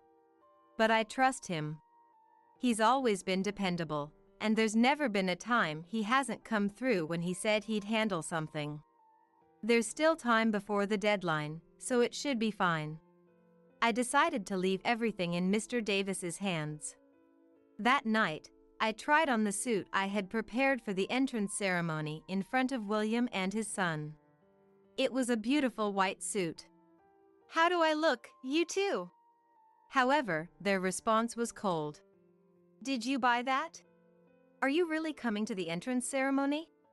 William frowned, and Joseph clearly looked displeased. I didn't understand why. Is it not okay? It's not about being okay. Think about it logically. You're a fake mom. My heart skipped a beat. Being called a fake, I felt as if thorns were deeply embedded in me. That's right, Patricia. A fake mom shouldn't come to the entrance ceremony. Fake ones shouldn't come to the entrance ceremony. I was speechless. Why did I have to be subjected to such harsh words? As I was about to lose consciousness, William sighed deeply. Let's just tell the truth. The truth? What do you think was the reason we were nice to you? It's for the money. For my enrollment fee and tuition. I can't believe it. You have no other merits to marry someone like you. What do you mean? Was it all an act? Yes, it was. It took a long time to get close to you, a heartbroken person, and secure a marriage. I would have preferred a younger and more beautiful mom. We thought, being the owner of the apartment and having inherited a lot from your parents, you had plenty of assets. Would have been nice if you paid for the whole tuition too. Disappointing. Can't believe you only paid the enrollment fee. There has to be a limit. So, it's over. No more pretending to be a family. We'll stop being nice. They laughed loudly. Not understanding what was so funny, I stood there, stunned. In my despair, I couldn't retort. This white suit now seemed like a symbol of my solitary excitement. Who could have predicted such an easy betrayal by the family I decided to love? It's not something that can be summed up with just sad. Their laughter echoed in my ears, and I covered them to block out the sound. From that day on, I was continually ignored by them, even though I was right there. It was as if I didn't exist. Such experiences had worn me down. Thinking about the future filled my nights with anxiety and sleeplessness, making it hard to find rest. Days passed in a blur of sleep deprivation until the day of the entrance ceremony arrived. That day, I didn't go to the ceremony and left the suit in my room as I went out. Wandering the streets, I regretted my naive actions. Why did I believe their words so blindly? It was my fault for not doubting them. How should I deal with those two from now on? That's all I could think about. Then, suddenly, I felt someone tap my shoulder and call my name. Turning around, there was Mr. Davis, smiling. I saw you just now. What's wrong? I couldn't possibly tell him I was deceived by my spouse and his son. I awkwardly looked away. Just then, my mobile phone started ringing. It was William. Excuse me, I need to take this call. I excused myself to Mr. Davis and pressed the answer button. William shouted at me. What the hell is this? You liar. What? At the entrance ceremony registration, they said my enrollment has been canceled because the $20,000 enrollment fee hasn't been paid. That's ridiculous. Explain this. He was ranting over the phone. Indeed, that day I went to the bank and left this matter in Mr. Davis's hands. As I was puzzled, Mr. Davis next to me offered his help. Let me explain. He took my mobile phone, switched it to speaker, and started talking. Hello, William Miller. I'm Davis, a banker from around here. What? You were involved in a scandal in another town before, weren't you? Accused of embezzling company funds. Mr. Davis spoke plainly and clearly. What are you talking about? You fled here from your hometown. I was quite surprised. Hey, don't talk nonsense about Dad. It would have been better if it were nonsense, but it was a big scandal back then, and I remember it well. Stop it! After all, it was an embezzlement case that even involved our bank due to our business dealings with that company. It's hard to forget. Mr. Davis's smile vanished, replaced by a stern expression as he recalled the past. I remembered your name. When Patricia mentioned your name, I was suspicious. What? Patricia, what did you tell him? I heard you got married. Admirable how quickly you moved on after getting divorced. Divorced? You said she died. Was that a lie too? It wasn't a terminal illness, and the death was a lie. You were served divorce papers because of that scandal. Shut up. Just send the enrollment fee. You approached kind Patricia, pretending to be a struggling single father, planning to get money out of her, didn't you? Shut up. It's none of your business. Hey, Patricia. Don't believe a word he says. It's all lies. No. The lies are all yours. The day I went to the bank, I realized I had forgotten something on my way home and had to return. That's when I met Mr. Davis again.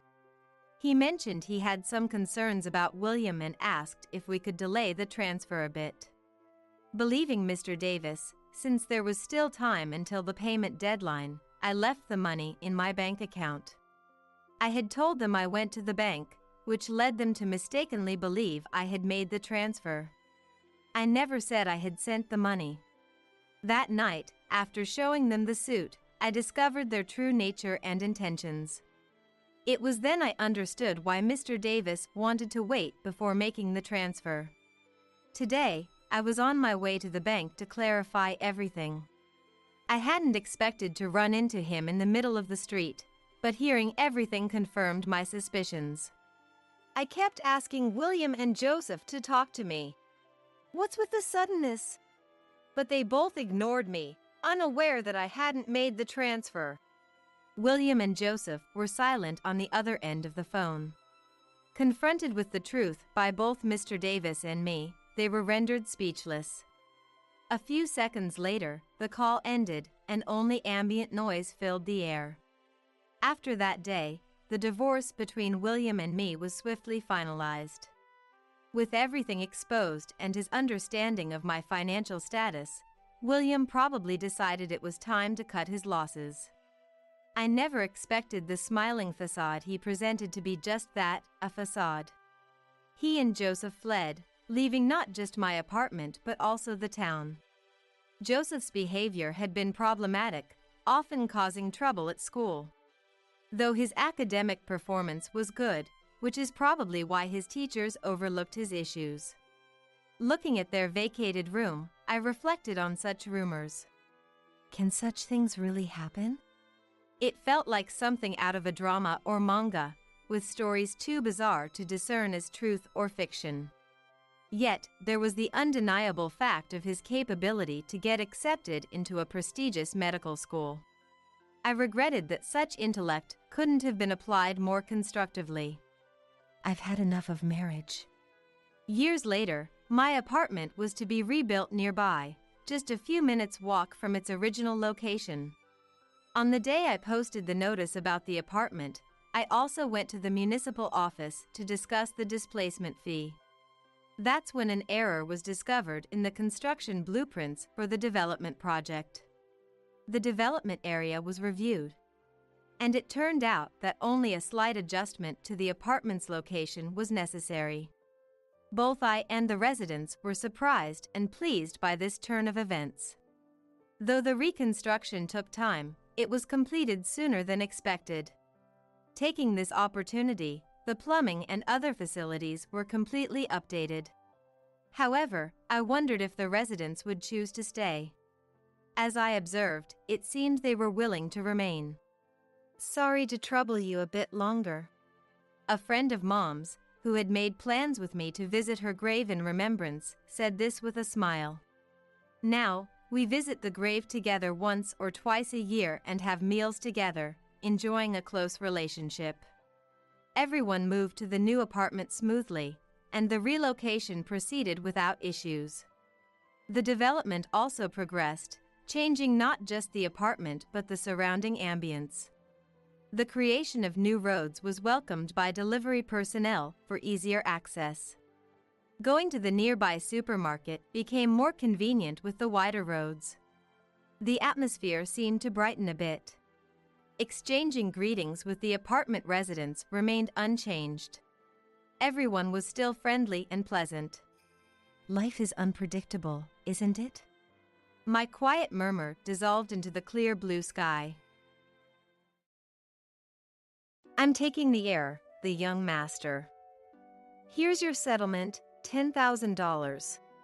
As she threw the wad of cash at me, my best friend Amanda burst out laughing. Clutching her stomach, she seemed genuinely amused from the bottom of her heart. James is crazy about me. He said you're just a plain, uninteresting woman. I see. I gave a small nod. I had a feeling that was the case. My marriage to my husband James was not a love match.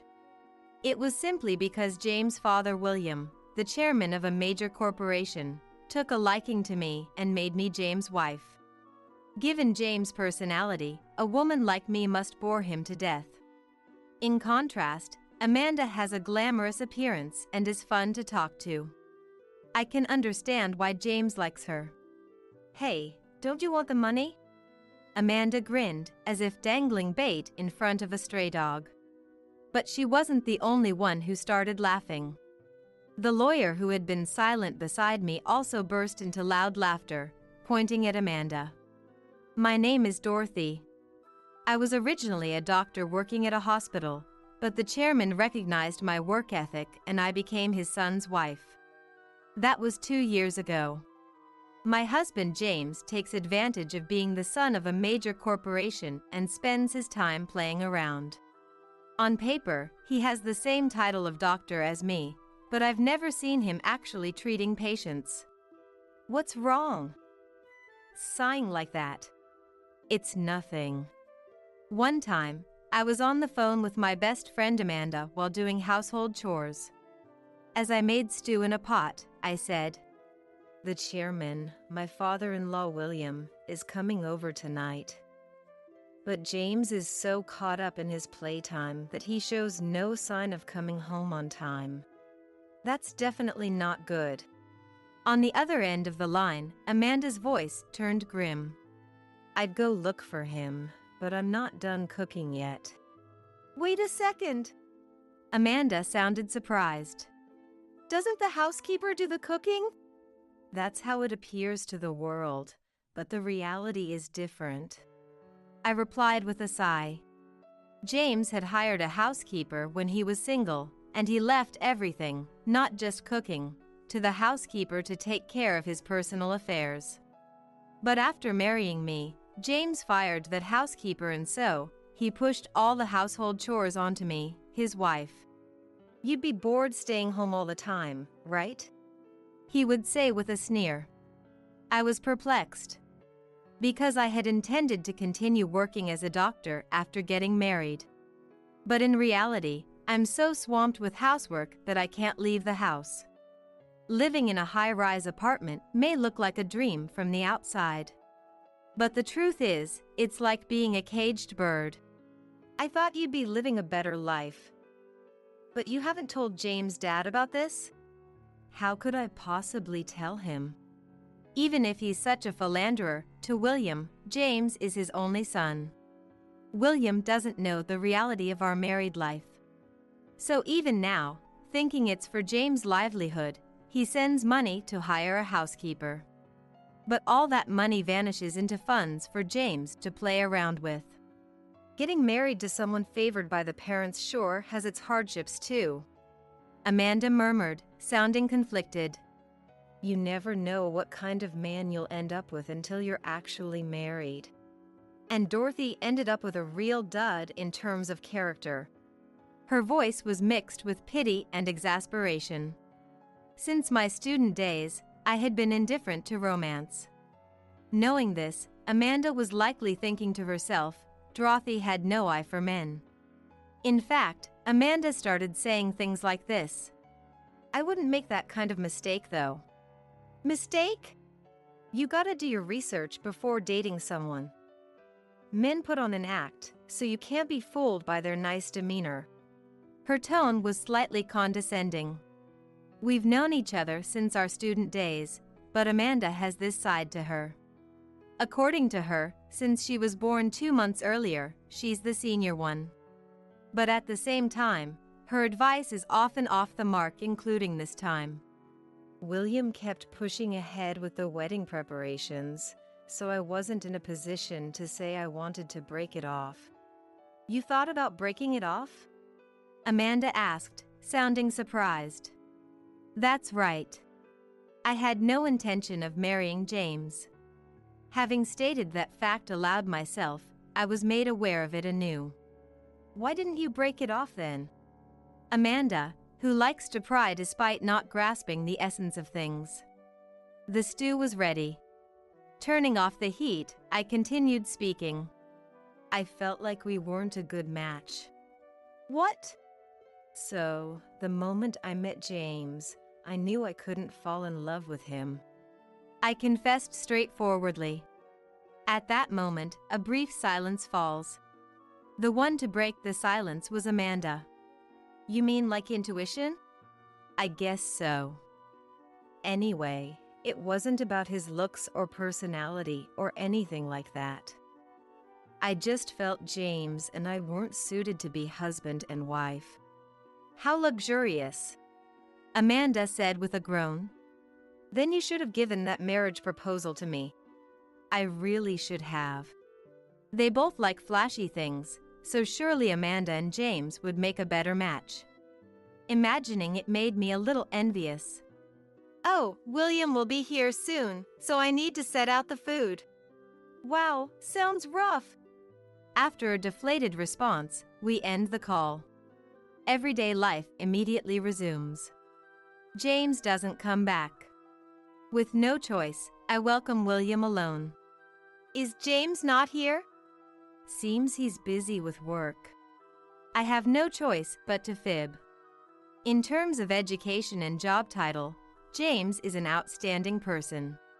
The reality is he pushes work onto his subordinates and doesn't even show up to the office, but William doesn't know that.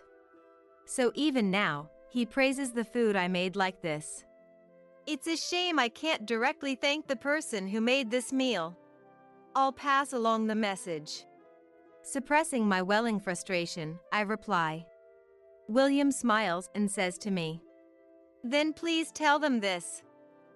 Thank you always for taking care of my son, and the food was delicious. Certainly. Nodding, I secretly clench my fist.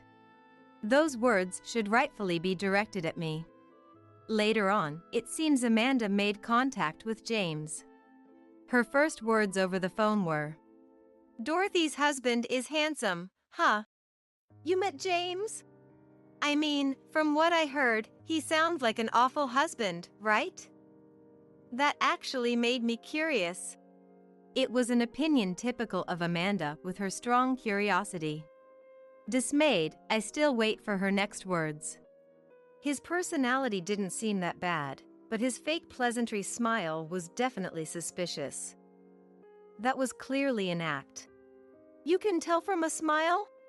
Hearing that, Amanda's voice took on a proud tone. I can tell. Well, there are a few other tricks too. In that manner, Amanda went on a one-sided spiel about her assessment of James, and then the call ended. In the now quiet room, I think to myself, Amanda met James.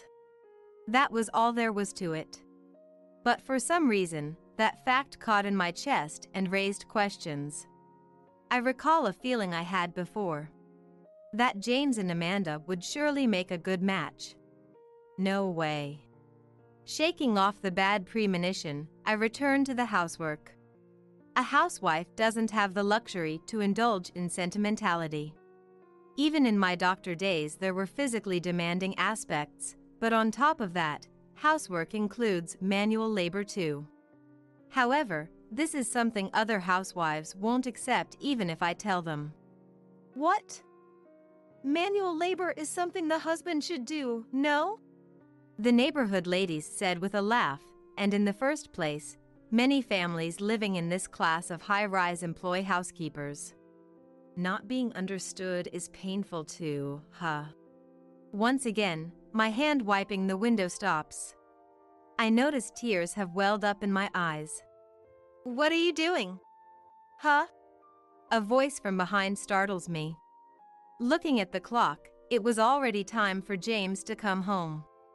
Although usually he's too absorbed in his playtime and doesn't return until late at night.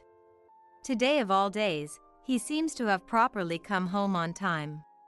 Loosening his tie, James says, Is dinner ready? Sorry, I forgot. Saying that, I dash to the kitchen. Just as I'm about to open the fridge, James says in a bothered tone, Never mind. Let's eat out today. Anything you want to eat? Not really. Then the nearby restaurant is fine. Saying that brusquely, James took me to a high-end restaurant. Normally a reservation would be required, but James is a regular, so they make an exception for him. This is the restaurant where you proposed to me. Suddenly feeling nostalgic, I mention it. Is that so? His voice feigning ignorance makes me give a wry smile. Thinking he must be embarrassed, I look at his face. In that instant, disappointment flashed through my mind. James doesn't seem to remember proposing to me. With a surprised look, he says, Didn't Dad just bring the marriage certificate and it was over once we signed it? Maybe so. Still crestfallen, I nod. That's not true. I wasn't keen on this marriage. So I had intended to find a chance to confess my true feelings to James. I thought even William would reconsider if he heard from James that he wanted to call off the engagement. However, right before that, James called me out to this restaurant and proposed. I was shocked. It was unexpected and made me happy too. So I accepted this marriage. And yet, James, the key person, has completely forgotten about it.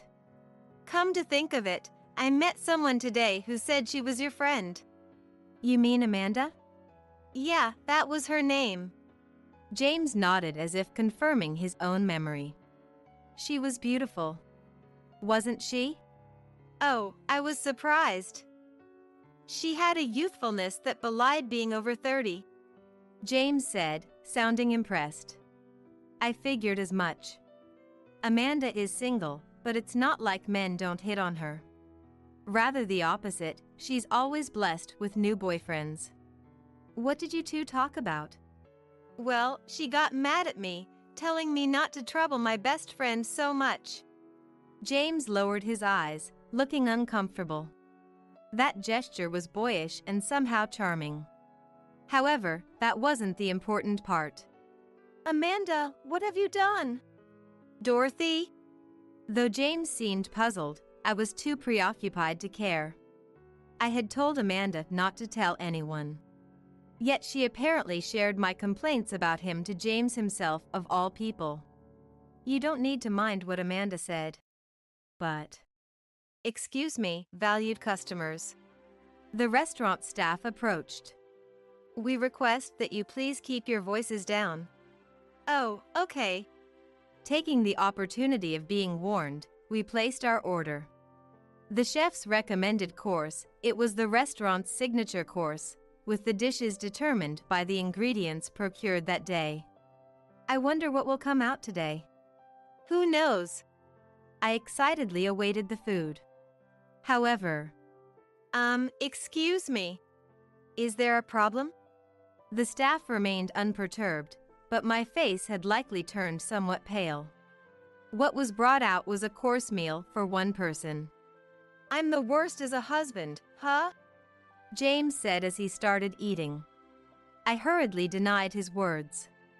I didn't say that much. I did grumble a bit, but Amanda's way of speaking involves exaggeration. Don't take it seriously. So it's true that you complained? Hanging my head, I reply. Yes. You can't even satisfactorily handle a single household chore, can you? Today I just happened to forget, that's all. I always properly make meals and wait for James to come home. However, usually even if the food gets cold, James doesn't return, so I eat alone and warm up James' portion in the microwave for him to eat later. Day after day of that. It certainly lacked fulfillment. So unintentionally, I forgot to make dinner today. To be told I'm habitually neglecting housework as a result is disheartening.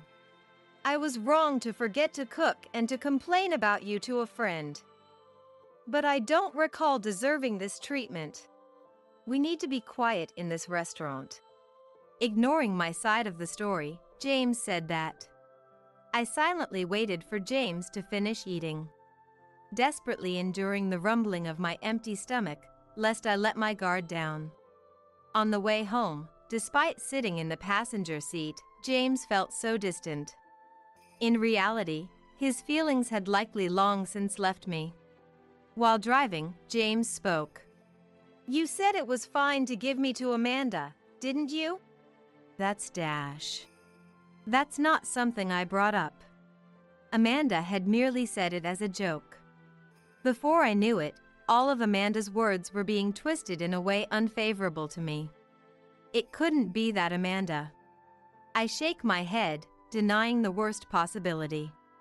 No way, because Amanda has been my best friend since our student days. She would never betray me. I desperately try to convince myself of that.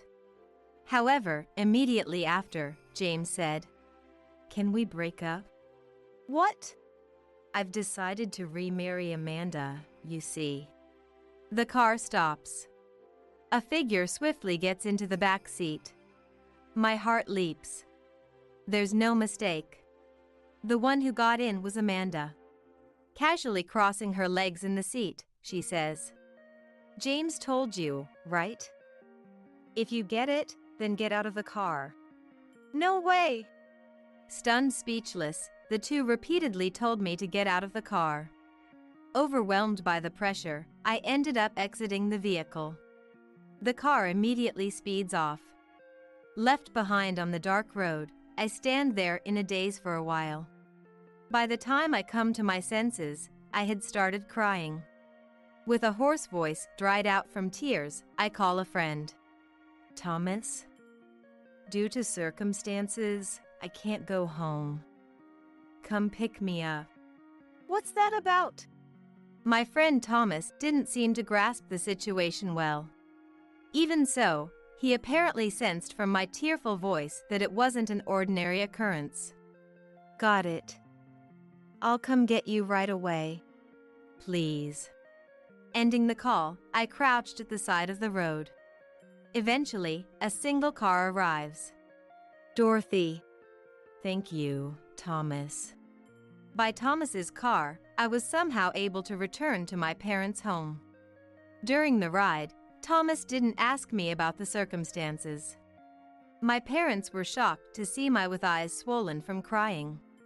Dorothy, what on earth happened? Actually, I began to explain the situation bit by bit. When she finished, Dad stood up, furious. I'm going to James' parents right now to settle this. Calm down. Thomas, the only one keeping his composure, tried to soothe Dad. Thomas was a lawyer. He likely judged that acting rashly would put me at a disadvantage. Can you let me handle this? Thomas, thank you. I'm counting on you. I replied, wiping away her tears. Just 3 days later, divorce papers arrived from James. What a jerk! Dad was angry, but James didn't marry me because he loved me in the first place. Rather than continuing a sham marriage, maybe it was better to separate, I thought. But what worried me was my best friend, Amanda. Amanda seemed intent on kicking me out and becoming James' new wife herself. In other words, the words I thought were a joke were Amanda's true feelings. Amanda, you betrayed me. She must have been enamored with the wealthy James over our long friendship. If that's the case, there's nothing I can do about it. Thomas, I'm leaving this matter to you. Got it. Together with Thomas, I headed to James' high-rise apartment. The place was overflowing with Amanda's belongings. Amanda sat on the sofa, buried in designer handbags. Well, look who's here. I have something to discuss too. Oh, really? Amanda feigned surprise. James stood against the wall, glaring at Thomas. He had disliked the elite Thomas for a while now. James likely felt inferior, knowing he only succeeded thanks to his family status. James barked like a cowering small dog. So since I dumped you, you're moving on to that guy. This is business. Thomas replied calmly. I'm here today as a lawyer for your wife. Those words, how reassuring they were to me. The term wife reflected Tom's character of clearly separating public and private matters. If you have a lawyer, it'll be quick, right? Amanda opened her mouth mockingly. You want compensation money from the divorce trial, don't you? That's not it. No need to hold back. Here. Saying that, she carelessly took something out and threw it at me. I will take the heir, the young master. Here's $10,000 in settlement money. It hit my foot, making a faint sound. It was a bundle of bills. Seeing me stunned, Amanda burst out laughing. To the triumphant Amanda, an unexpected voice came flying.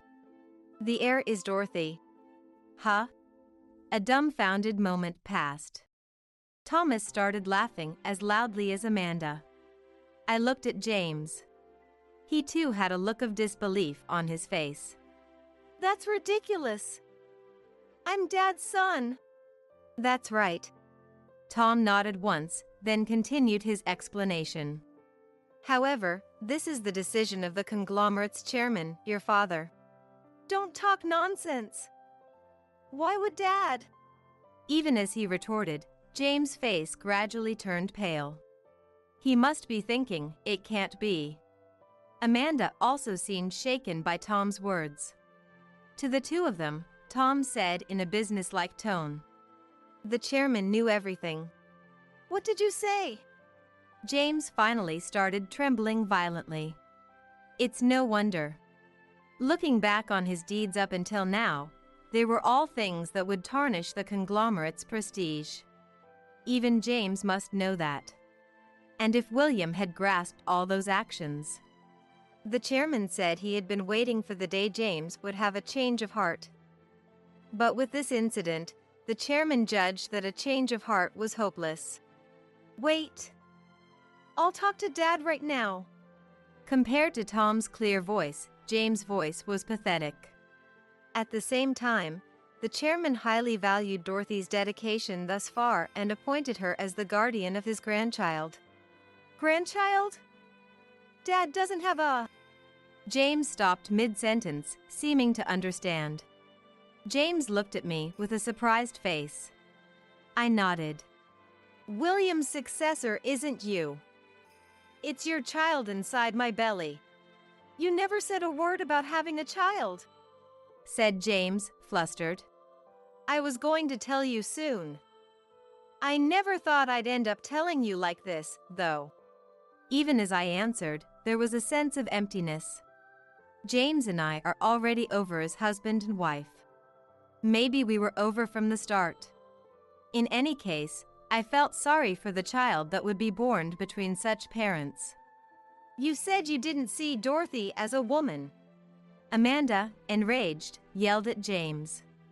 Still looking bewildered, James said in a hurry, I have an obligation to leave an heir.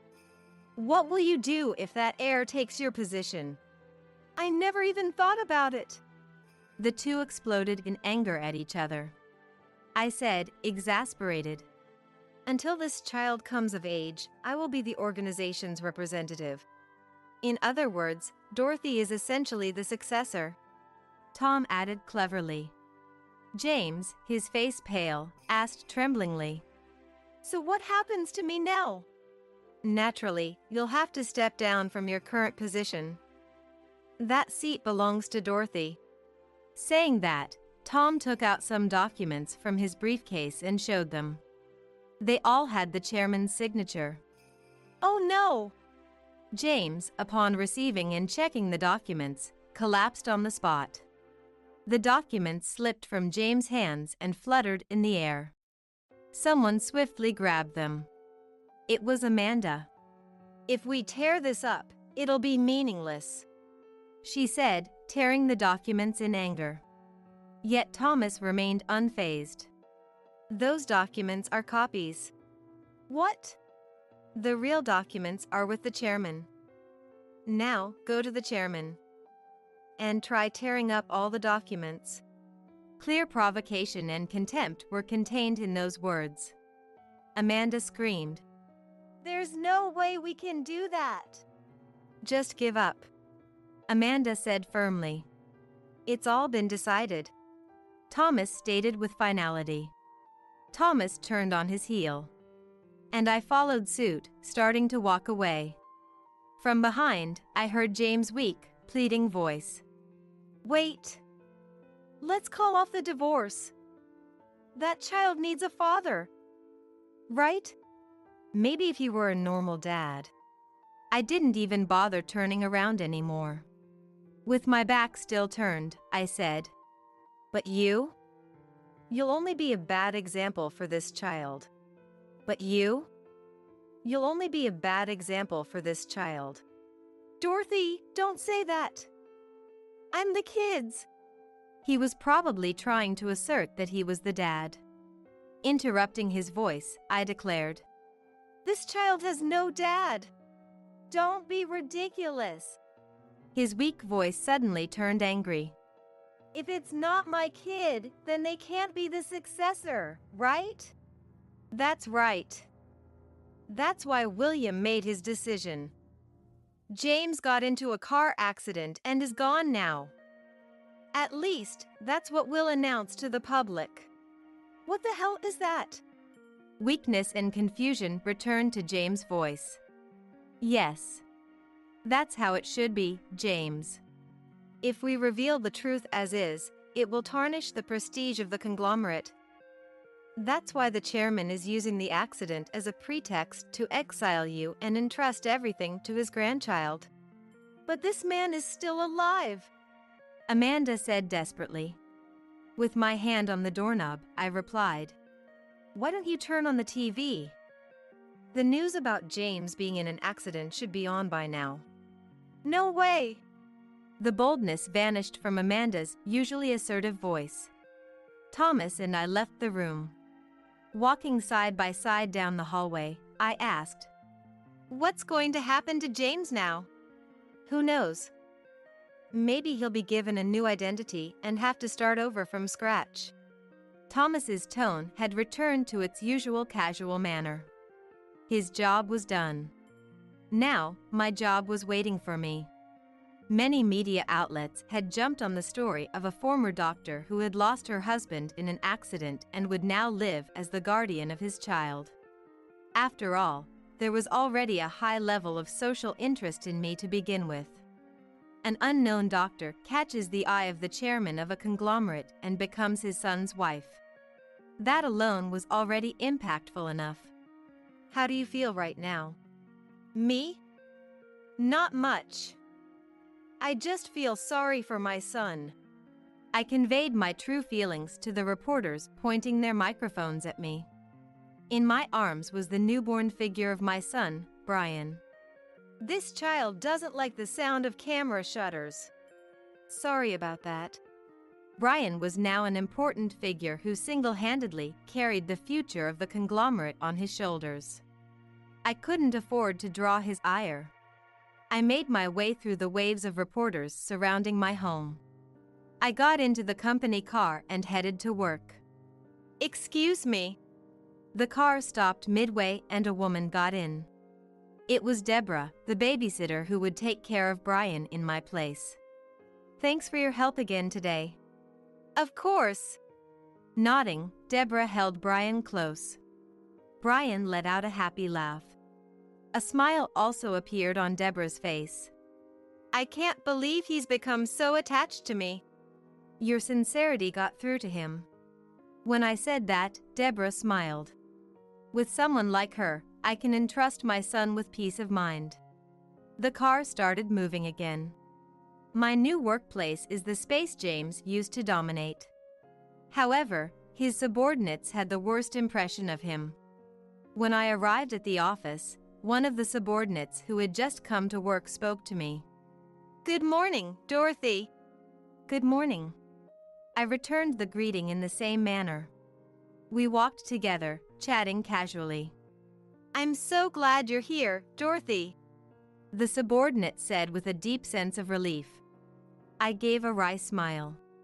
Oh, you're exaggerating.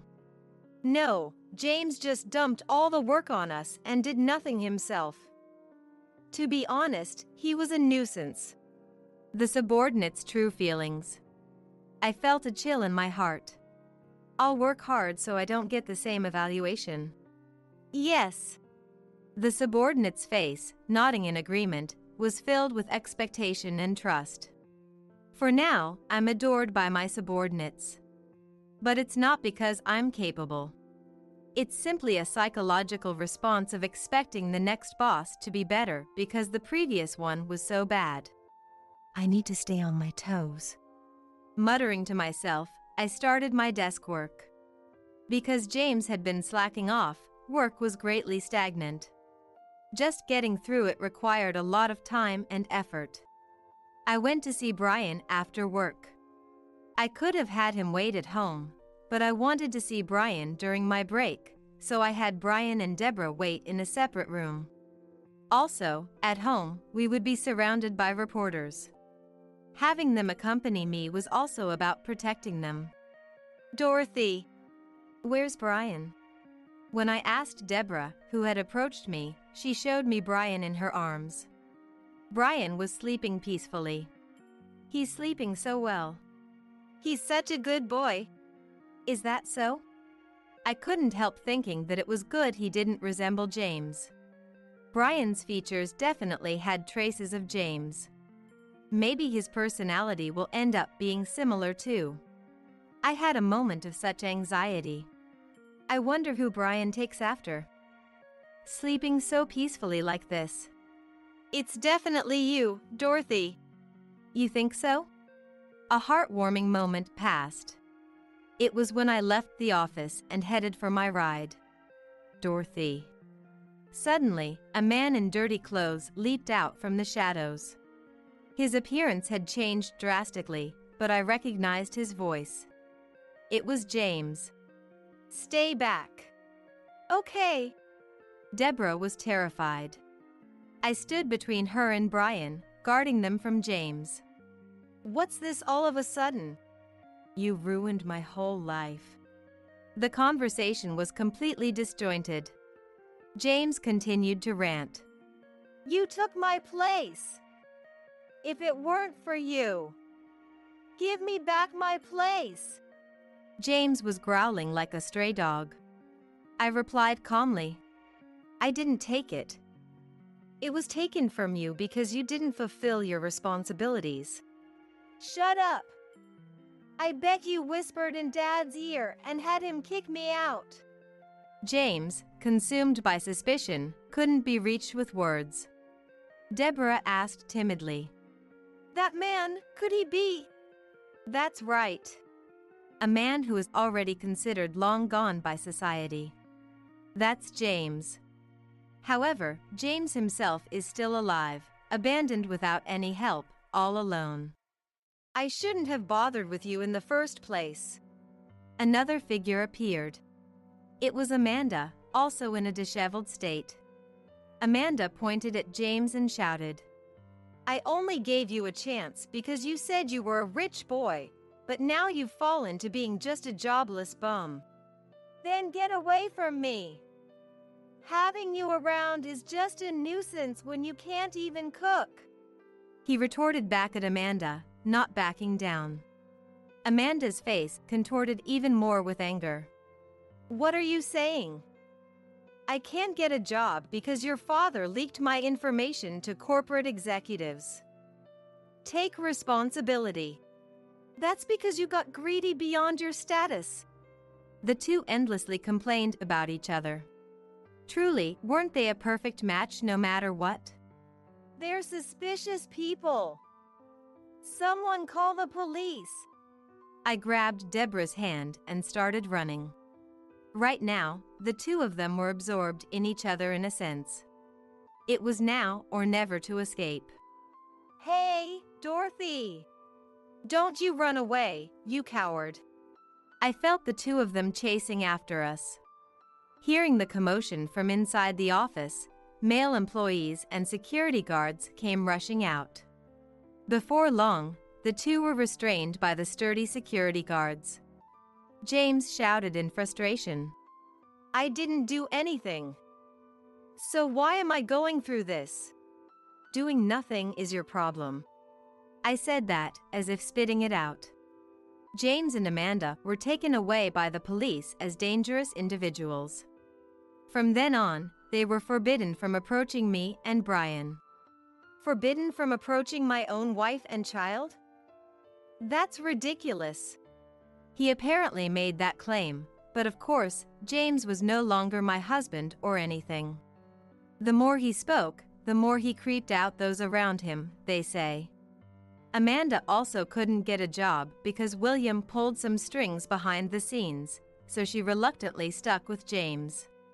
She's the woman who stole James from me and Dad from Brian. I can't forgive her. William said that, quietly angry. They're both jobless and struggling to even eat. They don't have any savings from fooling around. So somehow, they showed up seeking financial assistance or something from me. Despite that, they didn't even apologize to me or anything. Half a year passed since James and Amanda's intrusion. During that time, Deborah returned to her parents' home from the shock, and I ended up taking care of Brian. It was really tough.